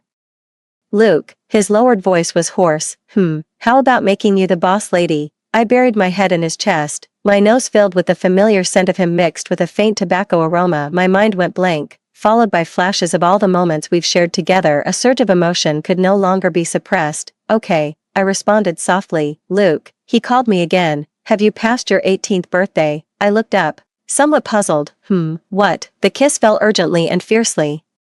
Swallowing the remaining words, my legs went weak as I clung to him, my palm resting on the tattoo that once frightened me. Now it seemed like a little beast, utterly adorable. His strong arms nearly lifted me as he pressed close, his breath scorching by my ear. Call me brother. My voice broke. Be brother. He lifted me up forcefully and kissed me fiercely. Big Brother will take you home. 15. That spring festival was probably the best New Year I've ever had in my life. Whether it was Chuda's shops or the companies he partnered with, everything was moving in a positive direction. During the spring festival gathering, everyone joyfully envisioned the beauty of the coming year, shared hopes for the future, clinked glasses, and reveled in the lively atmosphere. And amidst the fireworks that year, I held Chuda's hand, our fingers intertwined. I knew the future wouldn't be smooth sailing, but no matter what happens, I would never leave. The turning point of the story always comes so unexpectedly. After the New Year's resumption, Chuda's company encountered frequent problems. Issues in funding, technology, and competition were tormenting everyone's nerves. Finally, after months of losses, some chose to leave. Like a breach in a 100-mile dike, the flood poured out, and the team began to collapse. I watched Chuda standing on the balcony smoking cigarette after cigarette through the night, powerless to help. At that moment, I wished more than anything that I had the ability to help him, but we couldn't abandon the shop. It was our last resort. The declaration of failure came on a day as ordinary as any other. It was raining heavily that day. Chuda smoked 5 whole packs of cigarettes. I've seen his arrogance, his gentle courtesy, but for the first time, I saw this man in a state of despondent despair. But there was nothing I could do, can only quietly stay by his side. Outside the window, the rain grew heavier, and amidst the clamor of the downpour, he suddenly spoke, asking softly, do you regret it? I turned my head to look at him, almost thinking I had misheard. At that moment, time seemed to suddenly rewind. A year ago at the train station, drizzling with rain, he sat beside me and softly asked, are you afraid? The raindrops from back then now drift into the southern wind. I raised my hand again, gently covering the back of his, speaking with firm resolve, word by deliberate word, no regrets. 16. We've been through some tough times. All the funds were used to keep the shop running. To save money, we had to let employees go, and Chuda and I worked day and night. He was discouraged, but he didn't give up. I always encouraged him that once we saved enough money, we could start another business. Accidents can happen when you least expect them. I got into a car accident while making a delivery. Chuda was trembling all over when he brought me to the hospital. We had no money at all, but somehow Chuda managed to pay the hospital bill. I asked, who did you borrow it From, he casually replied, a friend. Only later did I find out he went to a phone booth to ask his family for money. By then, his eldest brother Chu Fa had returned to take over the factory, and somehow Feng Yu managed to reconcile with Chu Fa again. The person who answered the phone was Feng Yu, taking advantage of her current status as Chu Da's sister-in-law in name. She berated him fiercely to vent her resentment over being fired before relaying the matter to Chu Fa. Chu Da endured it all like that, and only then managed to borrow the money. A proud man like him never mentioned this to me directly, only late at night, thinking I was asleep in the hospital bed, did he speak, half to himself, half as a promise to me. I'll never let you suffer like this again. The night was deep, with only the clear sound of a heartbeat reminding me this wasn't a dream. Fortunately, my injuries weren't severe. After a full body examination, only minor fractures were found, and I was discharged. Within days, Chuda took excellent care of me, and no longer let me worry about the shop affairs. The spring and summer temperatures in coastal cities are very high, and every time I see his hard-working figure rushing about, I can't help but feel heartache. In the midnight dreams, I lean on his shoulder and murmur, everything will get better. Every time at this moment, he would almost devoutly place a kiss on the top of my head and say gently, thank you. He rarely says thanks, but I understand the meaning behind these two words. The turning point came in late autumn. We saved some money, expanded the shop, and hired staff. One evening, on the way back with Chuda, he suddenly said, I want to do online commerce. I was taken aback for a moment before understanding what he meant. As expected, he still didn't give up on what he had learned. Then do it, I said. That night under a sky full of stars, Chuda turned his head to look at me, his eyes shining brilliantly. What if we fail again? Then we'll start over from the beginning. He froze for a moment, then burst into laughter. At that moment, it was as if he had returned to the wild and untamed Chuda of old. That's how you should laugh, I said. That's the Chuda I know. He ruffled my hair, said okay in a gentle voice. 17. The first year of the 21st century was probably also the most unforgettable year after my rebirth. Chuda expanded to over a dozen stores and simultaneously launched an online mall on my 20th birthday. Chuda took me to the seaside. At the junction of day and night, the afterglow of sunset reflected on the avenue, the sea breeze brushed our faces, and the horizon was filled with twilight clouds of deep purple and light red. The last trace of daylight faded away. Suddenly, dazzling fireworks rose in the distance. Under the sky full of sparkling lights, Chuda suddenly knelt on one knee, holding up a diamond ring, and proposed to me by the sea. I think I'll remember that scene forever. After that day, we boarded the train back home. After 2 years away, everything still looked familiar. Though not exactly wealthy, it could be called a triumphant homecoming. I didn't bring Chuda and return to that home alone. I deliberately chose the evening and waited at the entrance of the building for my younger brother Lu Shuakong, who was returning late. I called his name. After 2 years apart, he didn't recognize me at first. Who are you? After a pause, he spoke with a face full of disdain. Lu Ku, didn't you elope with someone?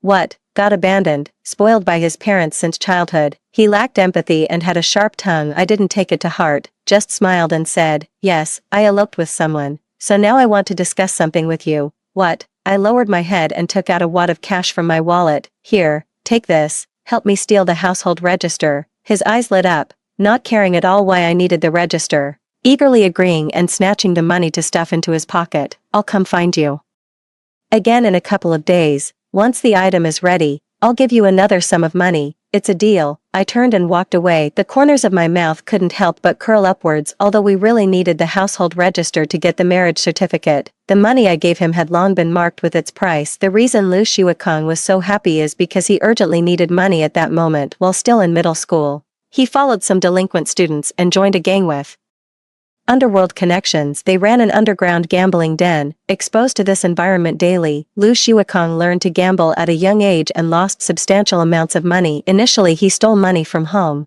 but when the debts became unmanageable and gang members came collecting, his parents finally discovered the situation. For their only son, they exhausted their family fortune, barely managing to repay the debts. Yet Lu Shuakong showed no remorse and went back to gambling. As his parents grew older, they couldn't afford medical treatment when ill, let alone give him money. He followed the same path as every gambler, stealing, robbing, and committing every evil deed imaginable. The latter half of his life was almost entirely spent in prison. Now when I give him money, it's just to make this process go a little faster. 18. 2 days later, I waited for Lu Shuakong at the usual spot, household register. He handed it to me. Where's the rest of the money? I expressionlessly took out my wallet, only for him to snatch it away. "The rest is all mine." He swept away all the money like a robber. I smiled, picked up the wallet he had thrown on the ground, and watched his arrogant figure walk away. "I wonder how much money he'll lose this time." After getting the household register, Chuda and I went to the Civil Affairs Bureau. Neither of us informed our parents.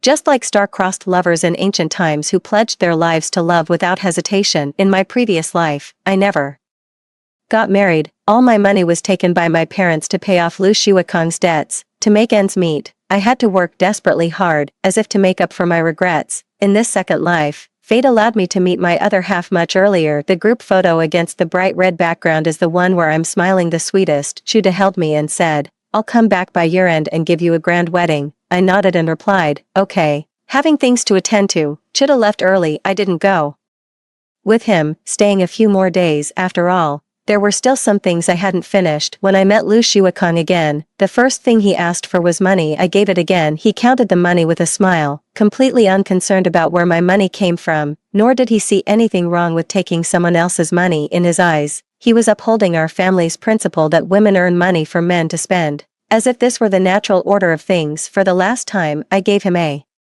large sum of money. It was an amount he and his parents could never have imagined in their lifetime. Then, I bought a train ticket for that same day and returned to the south. Not long after returning, I received a phone call from my mother. I had no accidents. Before I left, I deliberately had someone pass my contact information to her. She sobbed over the phone. "Xiao Ku, do you have any money left? Your brother lost a lot gambling and was taken by debt collectors. They said they'd break his legs." Hearing her voice again after 2 years, I only felt estranged. "Xiao Xiao, who are you?" "I'm your mother." She sobbed uncontrollably. "Your father took out all our money, but it still wasn't enough. Before Shuakang passed, he told me to contact you, saying you have money now." "That's right, I do have money now." I kept smiling. "But what does that have to do with you?" "I'm your mother. He was your own brother." "Oh," I replied indifferently. "So you still remember, but sorry, he should bear the consequences of his own actions. It has nothing to do with me. Let me give you some advice. Sell everything at home, especially that computer, and the money might just be enough. If there's nothing else, I'm hanging up. Have a nice life." After hanging up, I immediately unplugged the phone line. The current situation is just a replay of the past life. It's just that my interference made it happen a few years earlier. Their precious son is their own problem to solve. I won't lift a finger to help them anymore. Whether they have to sell everything they own or exhaust their wealth, that's their life now. 19. At the end of the year, Chuda prepared a seaside wedding as promised. There weren't many guests, but each brought sincere blessings. It was a wedding without parents, yet filled with rebellious romance amidst a sky full of confetti and balloons. Chuda devoutly planted a kiss. "I swear, I will make you happy forever." 20. At 25, I returned to my hometown once again. By this time, Chuda had secured funding, riding the tailwind of the times, and their online store was thriving. Simultaneously, he donated many things to his hometown school, becoming a local celebrity. So after I returned, the director of the Education Bureau warmly welcomed me with his team. In the evening, the director wanted to host a dinner, and I didn't decline. I specifically requested to invite my alma mater's principal and a newly hired teacher at the school, Qing Sharu. I added with a smile, "She's my cousin." The director probably thought I wanted to reminisce, so when inviting them, he didn't mention my arrival, planning to give them a surprise. The result was indeed a surprise. After years apart, the principal seemed to have forgotten me, but Qing Sharu froze in place the moment she stepped through the door. The director asked with a chuckle, "Were you too shocked to see your cousin?" Only then did Qing Sharu flusteredly take her seat, her face deathly pale. At the dinner table, I smiled and clinked glasses with other guests, sharing stories of my years in the South and recounting our entrepreneurial journey over the years, perhaps thinking I'd let bygones be bygones. After several rounds of drinks, Qing Sharu gradually relaxed and occasionally chimed in with a few words, but whether addressing the bureau chief or school principal, there was always that same nauseating obsequiousness. I took a small sip and set down my wine glass. Suddenly, I remembered an amusing incident from my school days. The director became intrigued. "Do tell," I smiled, and said, "In my senior year of high school, I was forced to drop out." As soon as the words were spoken, the room fell completely silent. The principal probably thought I was some successful alumnus at first, but when he realized I didn't even graduate high school, his expression instantly changed. The director likely didn't expect me to say such an inopportune remark either, but had no choice but to grit his teeth and continue asking, "Then, what happened? I kept smiling. This teacher Ching, who happens to be my cousin, is quite clever. She and other classmates concluded I was the thief and brought me before our dear principal here. Everyone's expressions changed. Awkward, curious, schadenfreude, I continued. The principal was even smarter. He could label me a thief without investigation and threatened to drag me to the police station. Luckily, Teacher Ching pleaded for me, and the principal compromised, saying he'd drop the matter if I withdrew from school. After saying this, no one responded. Looking at the varied expressions before me, I smiled. Just an old story, don't dwell on it, let's keep eating. A few people chimed in, and the dinner proceeded. After the meal, the director pulled me aside. I wasn't aware of this matter before. Rest assured, I'll thoroughly investigate these two individuals. If similar incidents occur, they'll face severe consequences. Forget about any future promotions. I smiled. You're overstating it. That wasn't my intention. After some small talk, I left. I don't know how the director specifically handled this matter. In short, Ching Sheru quickly lost her job. Not long after, the principal in her alma mater's official profile was also replaced. The world is just this realistic. If you want to retaliate against those who've oppressed you with privilege, you can only do so by possessing even greater privilege. Before leaving, I went back to take one last look at home.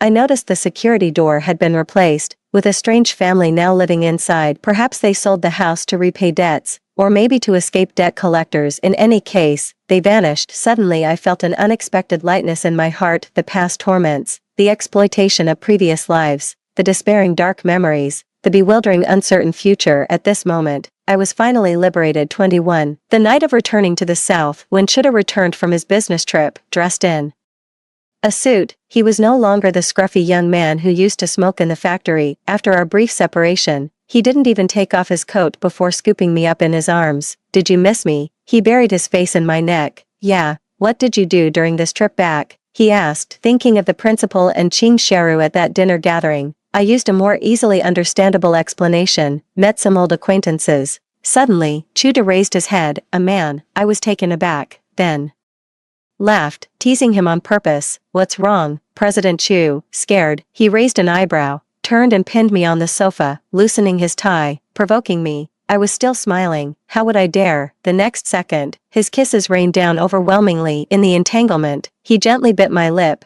Then let me test just how much you dare. That night, I had a dream. In my dreams, I continue to waste away in my past life, living day by day, seeing no future in this miserable and hopeless existence. My parents were drained dry by Lu Shuakong, yet they still ordered me, their daughter, around. I toiled without complaint for decades, only to be called an ungrateful wretch. In the end, I finally learned the truth about being falsely accused and expelled from Du Shuachin, while the one who framed me, Ching Sheru, had long become a special grade teacher at the high school, being hailed as a model example year after year. Finally, on a snowy night, as I was packing up my stall and heading home, I collapsed into the snow. There wasn't a single part of my body that didn't hurt. They had beaten me many times before this. Too. I woke up at this moment. The morning light filters through the window. The bedroom is tranquil, and beside me lies Chuda, breathing steadily. For a moment, I feel dazed before snuggling into his embrace. Moments later, I tiptoe quietly into the bathroom. When I emerge, I'm holding a pregnancy test with 2 lines, feeling somewhat bewildered. It must have happened before I left. I returned to bed, lying beside Chuda, hesitating for a long time before whispering, Chuda. He responded sleepily, you're going to be a dad, huh? What? He abruptly sat up, his still groggy expression brimming with ecstasy. Really? Yeah. He picked me up and spun me around the bedroom. I held onto his shoulders, weeping with joy. The sun finally rose at this moment.